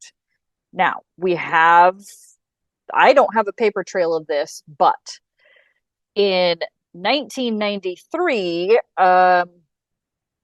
there's documentation of a John Doe that was being stored at the Walla Walla County Coroner's Office, who had supposedly passed away or been cremated on January 1st of 1993. So, many years later, as I'm researching Finley Creek Jane Doe and I find this entry on the Walla Walla County Coroner's website, I get suspicious because not only does it say John Doe, and that's a super generic way to say things, but this weird date of 1/1/93, nobody's going to be cremated on New Year's Day. Nothing's, I mean, it just seems suspicious to me. Okay. So, yeah, that's when I reached out to the county coroner and asked him a little information about these cremains. I said, here's what I'm doing. Here's the information I need. What can you tell me about these cremains? And I need to jump in here for a second. You're using a portmanteau, I think is what they call it. It's cremation and remains, and that's why they're called cremains. All right, cremains, just so everybody, yes. all right. It's not remains. Yep. It's not cremation. Cremains are what's left over after remains get cremated. Cremains, yep. All right. So in the English language, it's called a portmanteau or something like that when you combine two words to make a new word. All right, please continue, Melinda. Yes. I just didn't want to make sure listeners weren't confused. And thank you for pointing that out. And because I didn't start using that word until our current medical examiner did. And then I'm like, okay, well, that must be fine then, because I thought it was a little disrespectful. Anyway. Okay, all right. So I asked the coroner over in Walla Walla County to do a little investigating, and he came back and said, well, I went and looked at those cremains, and they are in a bag, and there's this label on them. There's a sticker from the funeral home that you were telling me about, that your Jane Doe got cremated at. He also said there are bigger chunks in there that would have been left had they been cremated in the 90s. Now, there's no other information about this bag of cremains that he can find, because all documentation's been lost. The funeral home didn't have it. He didn't have it.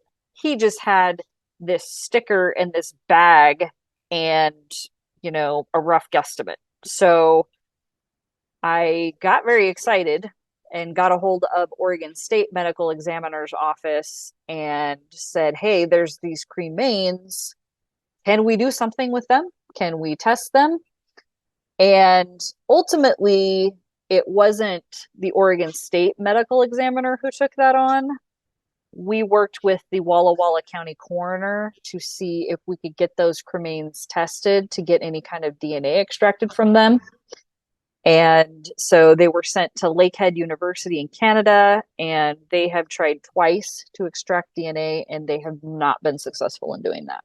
All right. So in 1990, because it just sounds to me like they were lazy and lackadaisical and everything else, they just said, I don't know. I don't know what we're going to do with these. And unfortunately, this is just about, and we got to believe this is like 5 years later, this does not happen because of DNA. This is totally something different. It would be totally different. But in 1990, they decide, we're going to, we got these remains and we're going to burn them. In addition, though, we've talked about this white top and these red pants. They're gone too. They were disposed of. Who knows where they are? They're all gone too. All right. So they can't be tested for DNA or anything either. Now, I should ask you this, though, regarding those remains, your understanding for either of you, what percentage of the remains were found? Was every single bone of this deceased woman found, or was it, we have some experience with this on Unfound from the Tom Brown disappearance in Texas. Was it 30%? Was it 60%? Was it 90%? What do you know about that? I would say percentage-wise, about 85% of her was recovered because documentation indicates that a lot of the right side of her body was not recovered. So fingers, arm, pelvis. So there's actually quite a bit of her bones that were not documented as being recovered. And if you look at the pictures, there's one hank of hair about this big hanging off the back of the skull. So all of the hair is out there somewhere too. Okay. But your belief is 85%, so conceivably, even all these years later, I guess, could be still bones out there in those woods somewhere, even though we realize this is 45 years later. That conceivably, any big bones that were not found. Any like pelvic bone? Mm-hmm. All right, that's a pretty big bone. Yep. All right, so maybe there's kind of still hope. I know it's crazy. It's it's not zero, but when we know that all the bones have not been collected back then, maybe there's the hope that just one of these days something will pop up. All right, so these remains, whatever they had was collected in 1990. They're turned into ash. Whatever the clothes were, they're gone. And then in much more recent times, they've twice tried to contest some of these remains, but either they can't do it or never be able to do it, or the technology just isn't there yet. Mm-hmm. Right? Correct. Okay. Melinda, how long have you known about Finley? Now, bringing you into this, of course, Suzanne has been living with this since 1976. Mm-hmm. You, of course, are not related to Suzanne. You did not know Patricia Otto or anybody like that. When did you get involved? How long had you known about Finley Creek, Jane Doe? Did you know about the disappearance of Patricia Otto before you got involved in any of this? I did not. And to give a little bit of background, when I went to school, I majored in criminal justice and I majored in criminology. That's what my first two degrees were in. My last degree was in information science. So crime, criminals, law, research, information. Those are my passions. Okay. And so in 2019, I consume books and documentaries and all kinds of true crime content because that's my interest. And so I kept hearing about the Doe Network over and over and over again. Mm-hmm. And so one Friday night, this was fun to me, but instead of going out and doing something fun, I was sitting in my living room, in my bathroom, looking up the Doe Network. And I'm like, okay, let's look up Union County. Do we have any does here? Naturally. And I was not expecting to find anything because I was born and raised here. I'm almost 50 years old. I had not heard of any unidentified remains being found here. Okay. And lo and behold, there was one. And so... What year was this? This was... The year that I discovered it was in 2019. All right. Very, very good. Thank you. Yep. And that was early in 2019. So I started digging around a little bit and I'm like, okay, she was late teens, early 20s, found in 1978. She'd be roughly the same age as my parents. Oh, and she's pregnant. So any baby that she would have had or any other babies she had around that time would have been about the same age as me.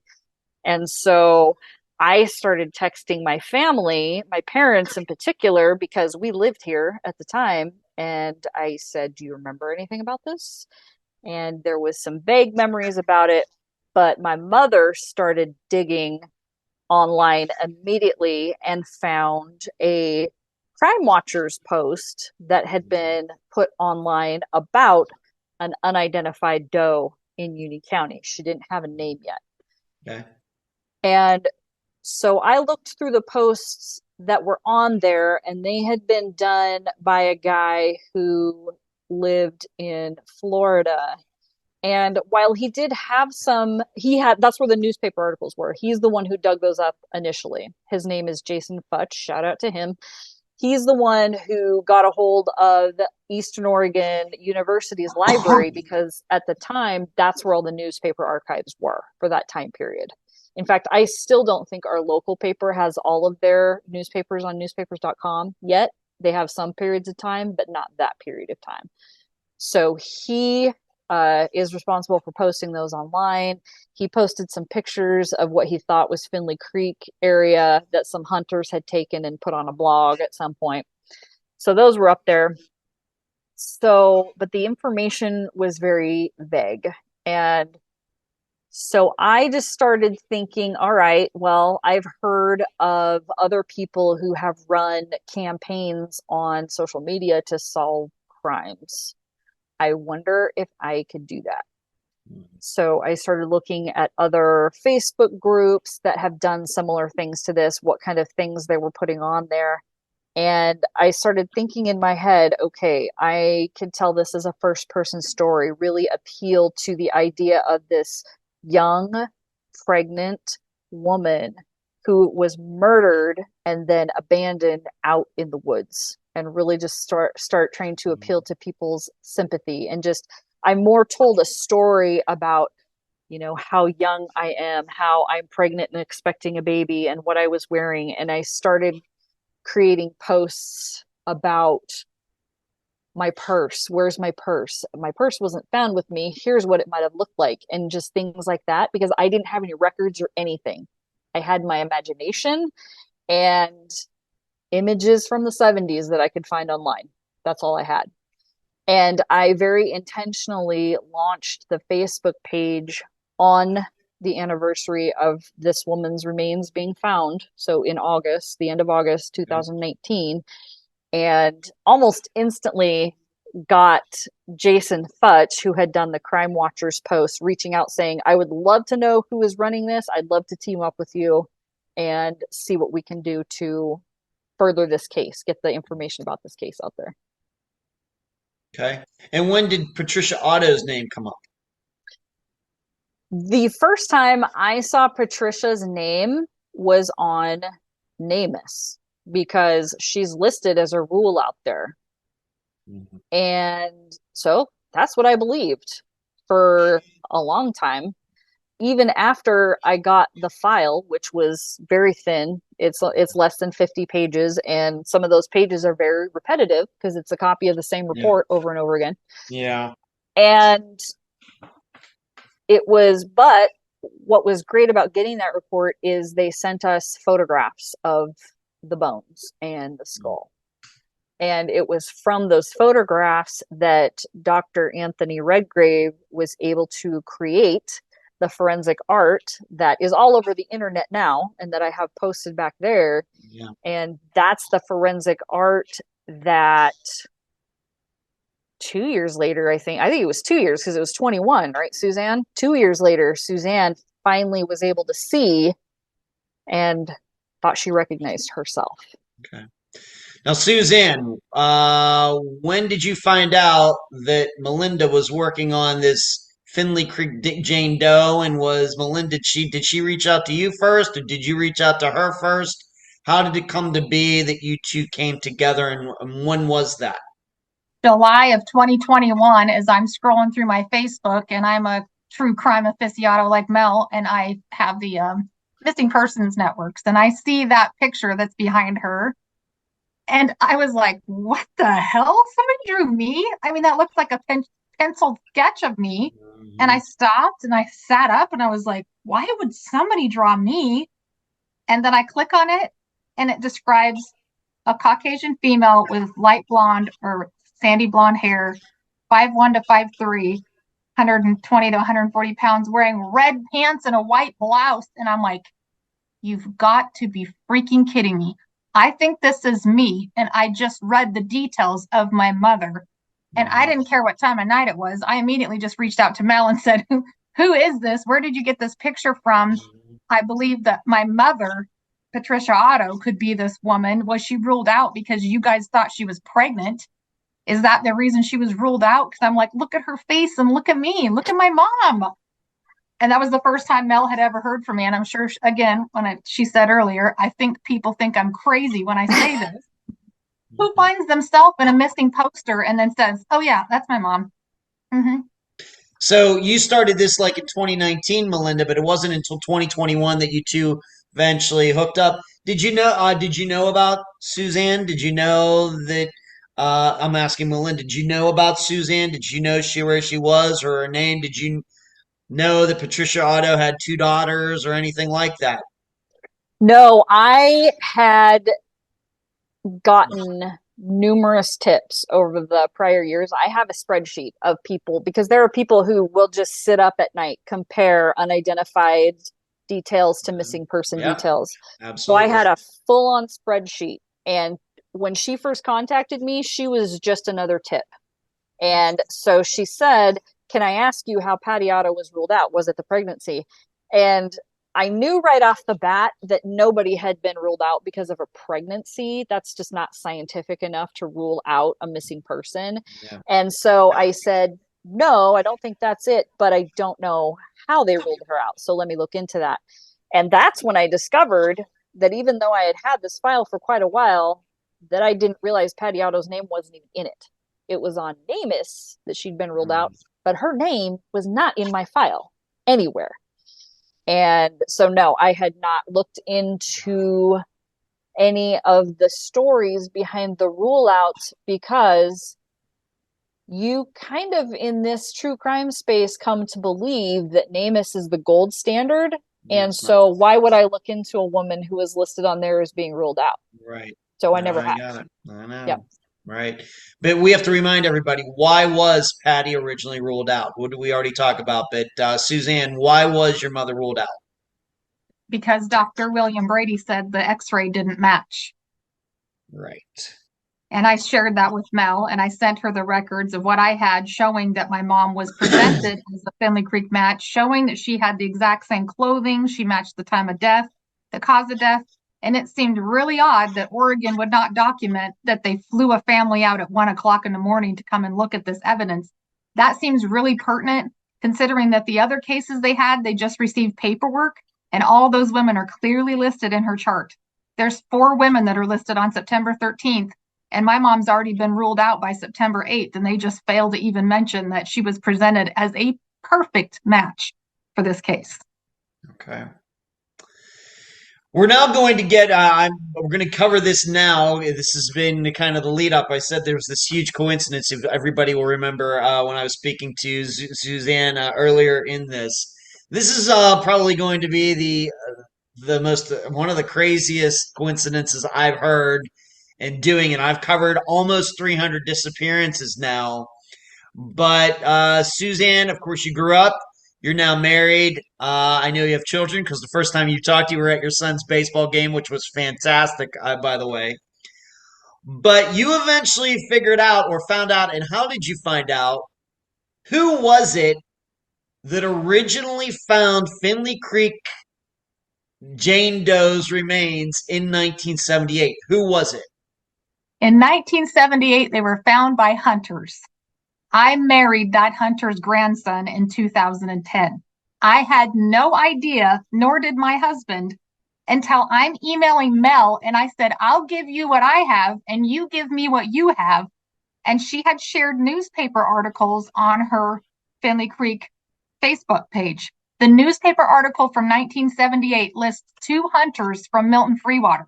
That's 15 minutes away from me where I live in Walla Walla, Washington, which I told you was important. Yeah. I live in Walla Walla now. I left Idaho. I moved to Walla Walla in 1999. I married my husband in 2010. No idea until I read this newspaper article and I said, it says your grandpa is the hunter who found this body. And he says, there's absolutely no way, you're crazy. There's no way that my family found this body. And his grandfather had died in 2009. So I called my father-in-law. My father-in-law is the child that Mel mentions, who is the second young child who found this body. And my father-in-law went right to the spot where they had been hunting. And he did not see the file. He does not know where we're talking about. He drove to the spot and said, that's where we found the body. That's my father-in-law. That is a crazy coincidence. And I believe there is nothing more than my mother guiding us to where she is at. And I've been here in Walla Walla where she's sitting on a freaking shelf, not even 10 minutes away from me. And I marry into the family that finds her remains. That is insane. Yeah, and you just didn't. Yeah, and you just didn't marry into the family. You married the grandson of the guy who found it, or right? Well, and it's even more than that because the grandpa is the hunter. The little boy is my father-in-law was only 8 years old. He was an 8-year-old kid when he found this. That's insane. That there is nothing more than, I believe, divine intervention of my mom saying, I'm pushing for the truth, and I'm going to find it. Of all places for me to move to Walla Walla, leaving Idaho, I'm hours from home. Mm-hmm. And I'm here where she's at for a reason. So your father-in-law was 8 years old in 1978. Yes. And so, not to get into this, but your father-in-law is only like 3 years older than you are? Absolutely. Okay. My husband's 10 years younger than me. Look at you, Suzanne. It's nice work if you can get it. Look at you. All right. Nicely done. Okay. I just wanted to make sure I was doing all the math in my head. All right. He's a kid. My husband wasn't even born. Maybe more than we needed to get into in this interview. But okay. All right. So that is amazing. I mean, of all of them, I mean, there's 330 million people in the United States now anyway. And roughly half and half. And what are the odds that, I mean, that's just astronomically impossible. It is absolutely some kind of divine intervention. It's crazy. And why did I stay here? Why did I stay in Walla Walla? I could have moved anywhere else. I stayed here by myself for a reason. Wow. That is amazing. And so, did your husband grow up knowing that his family had found remains at one time? He had never heard that story. And so when I'm showing him the newspaper article, he's like, don't you think that would come up in a conversation? Especially knowing that I lost a mother in 1976 and that my family didn't put, his family didn't put the math together to be like, you lost a mom in 76. We found a body 2 years later. Nah. they were under the impression it was an elderly woman who was berry picking. So in his mind, that was an 80 or 70-year-old berry picker. Yeah. And she had been identified. So I think in their mind, it was no big mystery. She was already identified and it was a case closed. So when I called my father-in-law and said, dude, I think you found my mother's body. And I'm explaining it to him. He says, I don't want to see the pictures. I don't want to see nothing. Don't taint my memory. He wants to drive to the spot. He drives to the spot. But he's telling Mel and I what he saw. And he's describing those freaking pictures that Mel talked about. He knows exactly how the jaw is separate. He knows how the boots are up. He knows everything because he says it's not something you forget finding a body when you're a kid. Absolutely not something you forget. That is crazy. That is, I think all of us, may I speak for myself and the listeners of Unfound, we would have all liked to have been flies on the wall when you found out, of course, but when you were talking to your husband about it, and especially when you spoke to your father-in-law and brought it up. I mean, he must have just about, I'm wondering if you had to call an EMT just to make sure before you, talk He's so matter of fact too. He's so matter of fact too, of like, no, don't tell me anything else. He doesn't want, he's going to see if we're talking about the same place. And he drives to the coordinates that Mel has on the report. Yep. Oh, my goodness. If it wasn't for my father-in-law, we would not know where to be looking for the remains because he knows exactly where the trail was at. It was across the little water area, and he knows right where on the trail that body was found at, even though it's been 45 years, 43 years. Mm-hmm. It was very, very powerful and a very strong memory in his mind, and he's been integral in being able to get to the right spot. Well, that is amazing. That is just amazing. Okay. All right, so there was the coincidence that I talked about earlier, and like I said, that might vie for biggest coincidence in the history of Unfound, and it's such a great story. Wow. Okay. Maybe I'll ask you one more thing, Suzanne. Did your father-in-law even know had he ever even heard of your mother missing, Patricia Otto? Didn't know about that, even though you all live in this area and news articles and everything that have been done over the years. He had not known that this woman went missing in 1976. Did you Google my mom's case prior to all this stuff that Mel and I put? She didn't exist. She wasn't in the media. There was this tiny little article about my mom, and then my dad took over the media, and my mom's not mentioned again. My mom had no coverage. She was completely forgotten. Okay. We're now going to finish up with a bunch of questions for both of you. And they're right there in the outline. If the belief is that Ralph did kill Patricia, once again, as a reporter, I know what you two think. I have to remain objective. If Ralph killed Patricia, do you believe that he had help? We'll just start with Suzanne on this. Is there reason to believe that he could have had assistance, that somebody else besides him knew what he did and helped him and everything else? What do you think about that, Suzanne? I do, and we do have it documented that he called two friends that night to ask for help. He said he had done something and needed help, and they both declined. When they saw him the next time, he never mentioned what it was they called him for. I believe he called a third person, and the reason I don't think he could have done it himself, my father was so high on Valium and alcohol, he could barely walk a straight line, and he's getting pulled over for DUIs. He is really, really distraught and really, really impaired. I believe somebody helped drive him over there. I believe somebody 100% knows why she's buried out there where she's at, and that was a conscious decision to bring her across state lines, because my father's a very smart man. Okay. He was right. They weren't going to communicate. But the thing is that one of these people might not even be a man. It might be a woman who could have assisted. And that was very true, in my opinion. My father had many lady friends at the time. I told you he was seeing Bonnie, as well as my mother, as well as another female.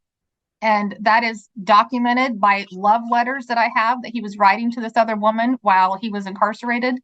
And this is in 1978, again, when Finley Creek is found. And she tries to get rid of her own husband by shooting him in the face twice. And he surprisingly survives this vicious attack to be able to tell about it. And he will tell you 100%. She was sleeping with Ralph the whole time.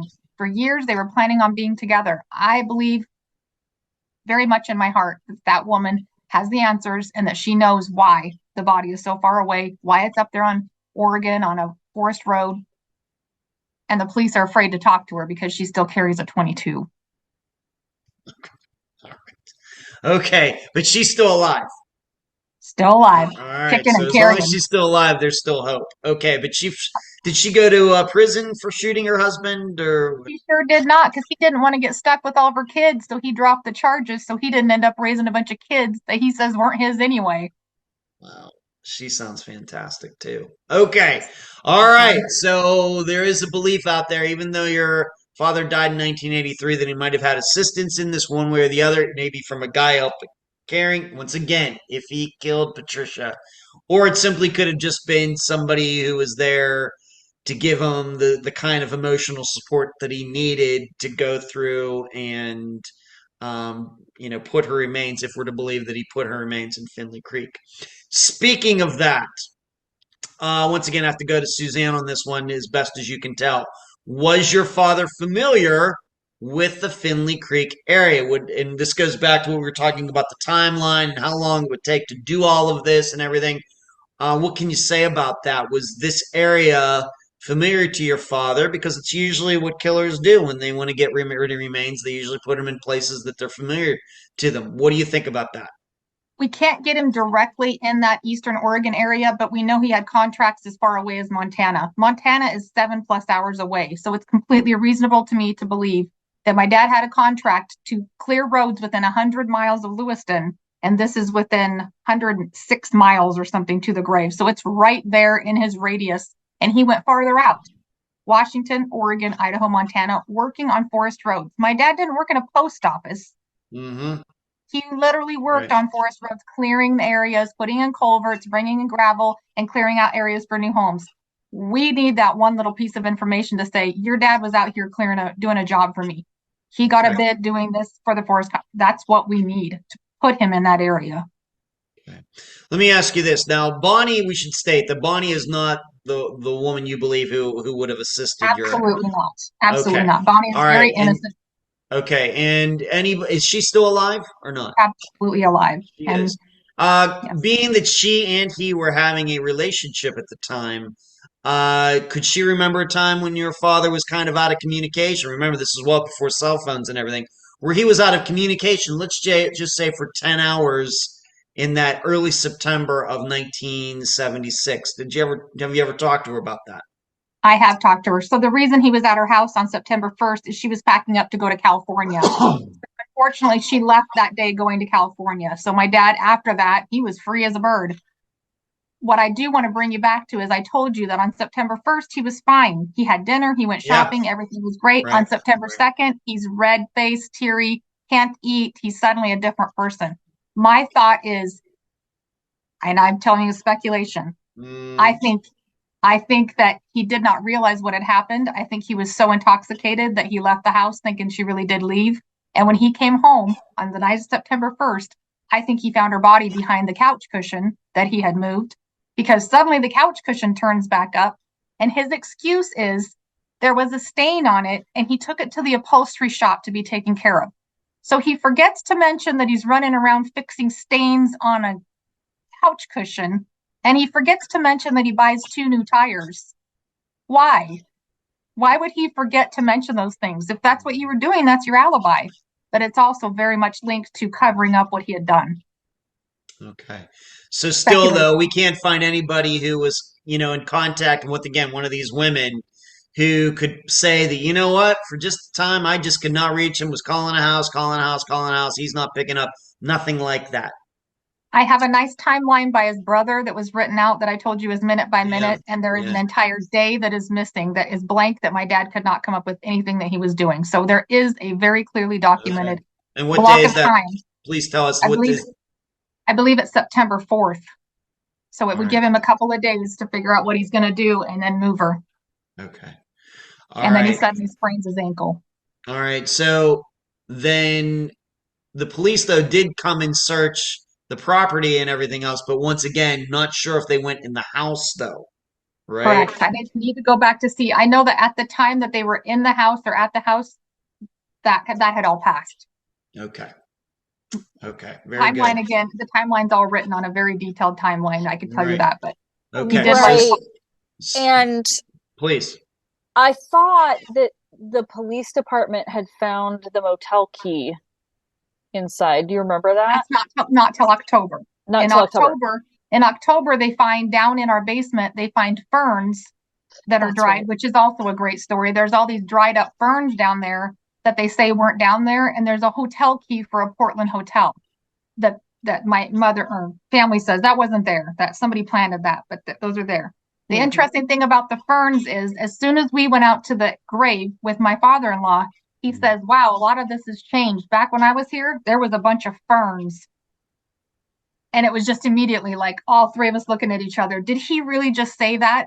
They're literally found in my dad's house. And that's the first thing that Rob says. This whole area was covered in ferns. But once the forest overgrows, it chokes the ferns out.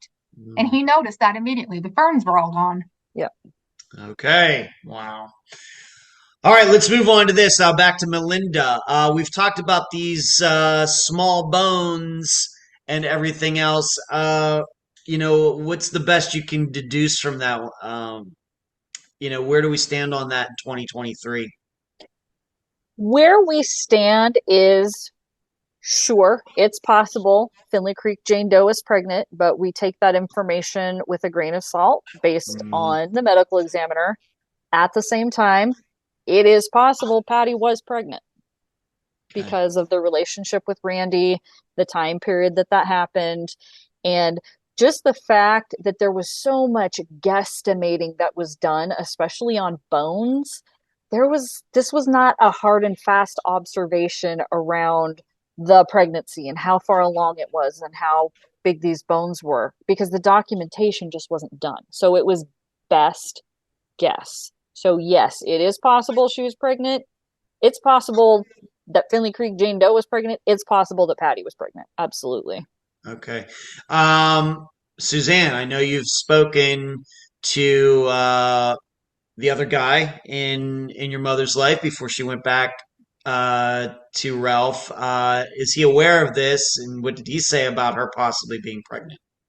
He said he was not aware of any pregnancy, nor had she disclosed that to him, but he is heartbroken at the thought that that could have been his first child that Ralph took, if that's the case. So he's very much admitting that it was a relationship that could have resulted in an unexpected pregnancy, and that time frame lines up exactly for her to be 4 or 5 months pregnant. And at that time, I was not showing one bit, so very possible.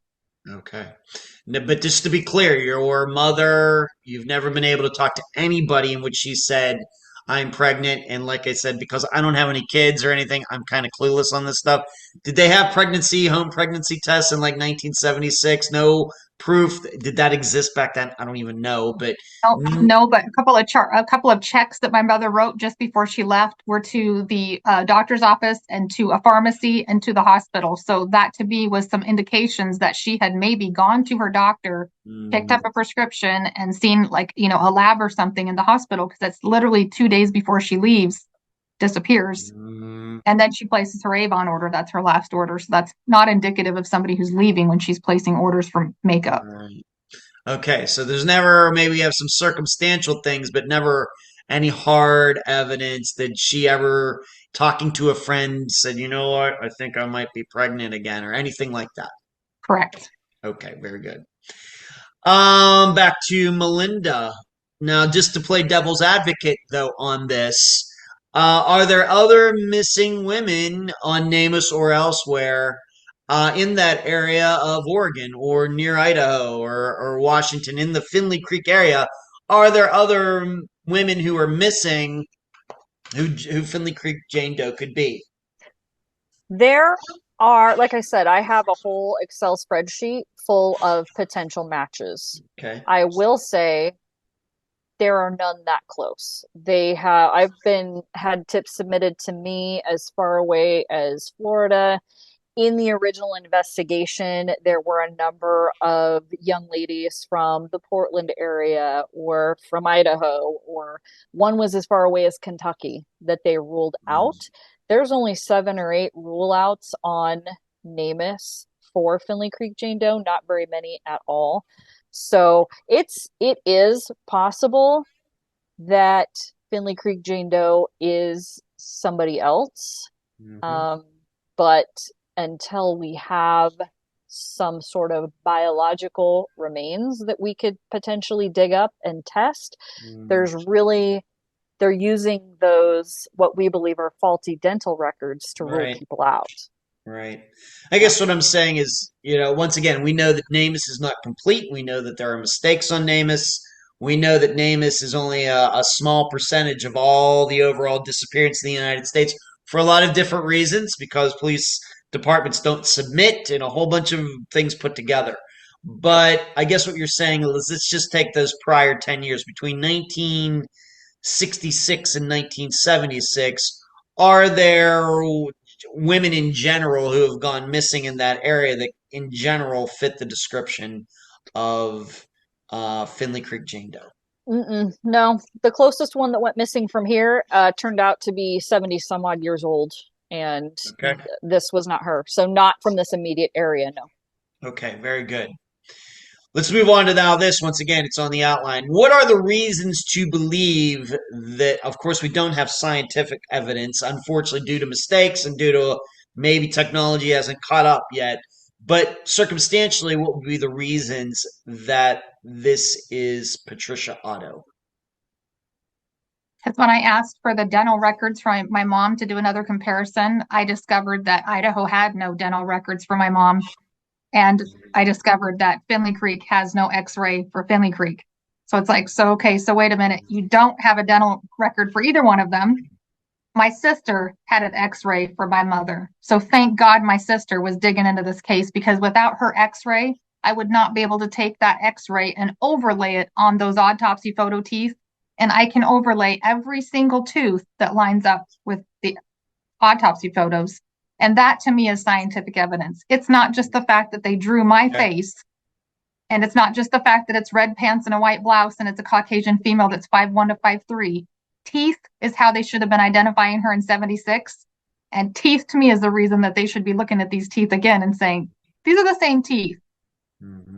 That's why I believe it's her. It's 99% convinced, but I'll let you give me that 1% that says, yes, there's a chance, but it's not just a feeling. All right, but you've already stated, though, that the way you understand the remains, it's, and I know given the bones, you can determine kind of the race of a man or woman according to bones. Between different races, bone structures and things are different. But according to the height and the estimated weight and everything else, it fits into the description of Patricia Otto. Including the clothing. Okay. All right. Going back to Melinda, so here we are in 2023. Obviously, a lot has been done in the last few years. Where does this investigation go from here? Is this just a situation that we have to wait for the technology to figure out how to test cremains, or where do we stand on this?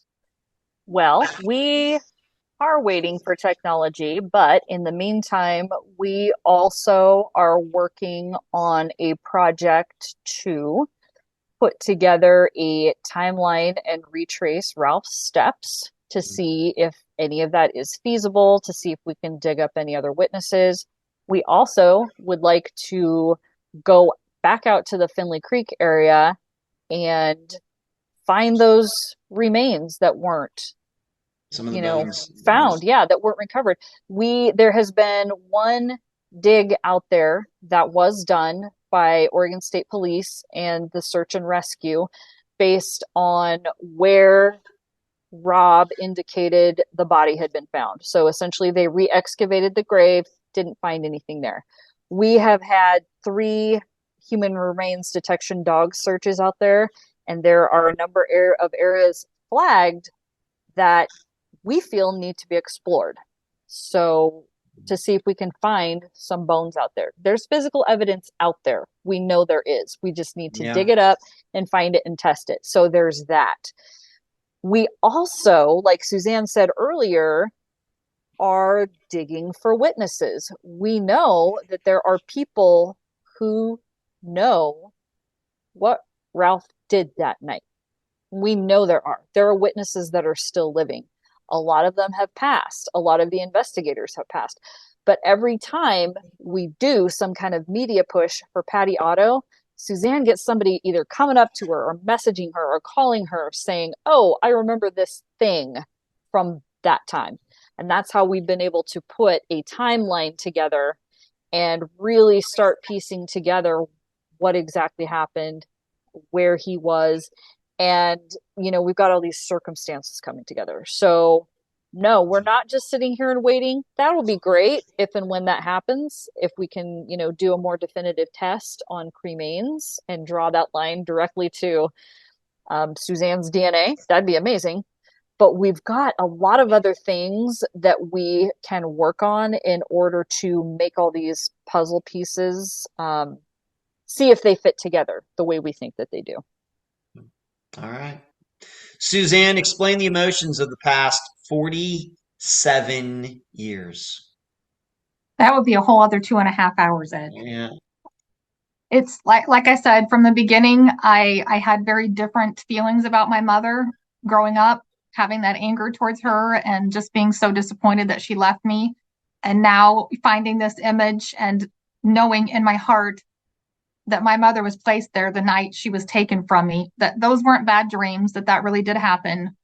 My mother was an incredible woman and loved us and was doing everything to protect us. She never left me. It's been rough. It's definitely been rough, but I'm grateful for people like Mel who've been there by my side. And like I've said before, I may have lost my entire family, but I've learned to create my own family. Yeah. And Melinda, what's this been like for you for the last 4 years? You know, I'm guessing when you first started looking at Finley Creek Jane Doe that you didn't know it was maybe going to go this direction. What's this been like for you? I didn't. Initially, I had to leave a lot up to my imagination, and I had to be very careful about the things that I put out on Facebook because in my mind, I knew eventually a family member was going to see what I had put out there. And I didn't want to be disrespectful. I didn't want to traumatize anybody.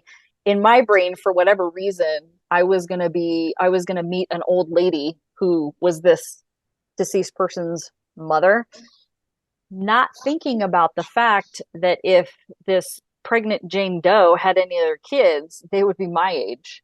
So that has been an amazing surprise because not only am I friends with Suzanne, I've met her husband, I've met her son, I've met her daughter, I've met her cousin Jen, I've just met all these friends who we now have a group chat going where we talk almost every day and we experience these highs and lows and these stunning victories and these really deflating defeats sometimes, but we're not alone in doing that. We have this little gang of people who we can share that with and who we can come up with ideas.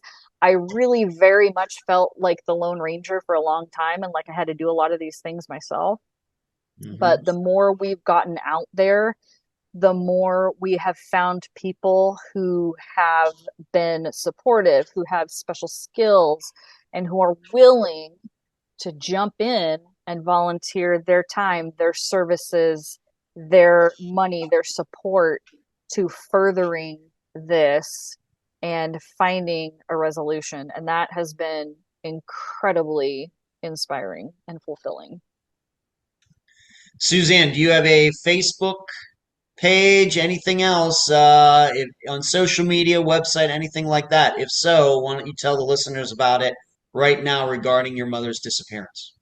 After finding Mel's image, I created Patty's Voice with my cousin Jennifer. So Jennifer and I run Patty's Voice, and we don't just advocate for my mom. We advocate for all lost, missing men, women, children, all ages, all sexes, all race. And we are always actively helping out wherever we can. We also have a partner with Light the Way, and Light the Way is a nonprofit foundation that also helps for the missing. And we just would encourage anybody who wants to help to do what Mel did, which is research your local area, do what you can, share what you can. You have no idea how much sharing can get it in front of the right person who may be the puzzle piece that we've been looking for. And what's the Facebook page? You have a Facebook page. What's it called? Patty's Voice? It's Patty's Voice. We have Facebook, Instagram, TikTok. We have it all because we didn't know everybody's on different. So as long as you remember Patty's Voice, if you Google Patricia Otto missing, you're going to find lots and lots of articles and information over the last few years. She's blown up on the media, but it doesn't make up for the 45 years that they were silent. Right. Okay. Melinda, any final words before we complete this interview? The only words that I have are just like Suzanne said, don't be shy, jump in, see what you can do, even if it's just a small thing. There are so many cases out there that need help, that need attention, and it takes 2 seconds to share a post. So we encourage you to do that. And my motto that I like to use on all my posts is get loud. Suzanne, any final words before we complete this interview? It's time my mother's voice is heard. Suzanne and Melinda, I appreciate you both being on this episode of Unfound. Thanks, Ed. Thank you. You're welcome. And that was my June 1st, 2023 Zoom interview with the daughter of Patricia Otto, Suzanne Timms, and researcher and now friend of Suzanne, Melinda Jetterberg. I thank them for appearing on both audio and video for this episode. One of the main points you should take away from this episode, besides the mind-blowing coincidence of Suzanne's father-in-law discovering the skeleton, bones that everyone involved seems to believe are Patricia's, what you should take away is that this is the closest we've come in an episode to someone, adult or child, actually seeing the man said type of disappearance as it happened. For most of the others, either children were so young that they didn't remember, or they remembered, but their memories very well could have been manufactured after the fact. Whereas with Suzanne, I don't think that at all. I think she really did see what she saw that night. Likewise, for many of these other the man said type of disappearances, there have been no witnesses of any age. Angela Green, Rosemary Rapp, Ellen Sloan. A long list of women who went missing because they were alone with violent men. And I'm inclined to believe in many of those, that is exactly why the men killed those women. No witnesses. My other comment before this episode ends is that the possible discovery of Patricia's body, remembering that scientifically that has not been proven yet, shows how difficult solving disappearances can be. The location was many miles away. It had no direct connection to Ralph or anybody connected to him. Likewise, it had no connection to Patricia.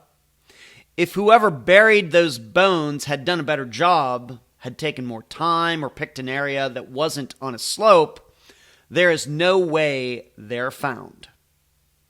However, like the title says, it seems these remains were destined to be found. If you'd like to hear and read my additional analysis of the disappearance of Patricia Otto, go to patreon.com/Unfound Podcast and sign up to read and hear the Unfound blog. Until then, I leave the public theorizing up to you. And that's the program. Right now, while you are in your podcast platform, Spotify, YouTube, iTunes, wherever, give Unfound a 5-star review, a thumbs up, whatever that platform allows. I thank you for listening. I'm Ed Densel, and you've just finished this episode of Unfound.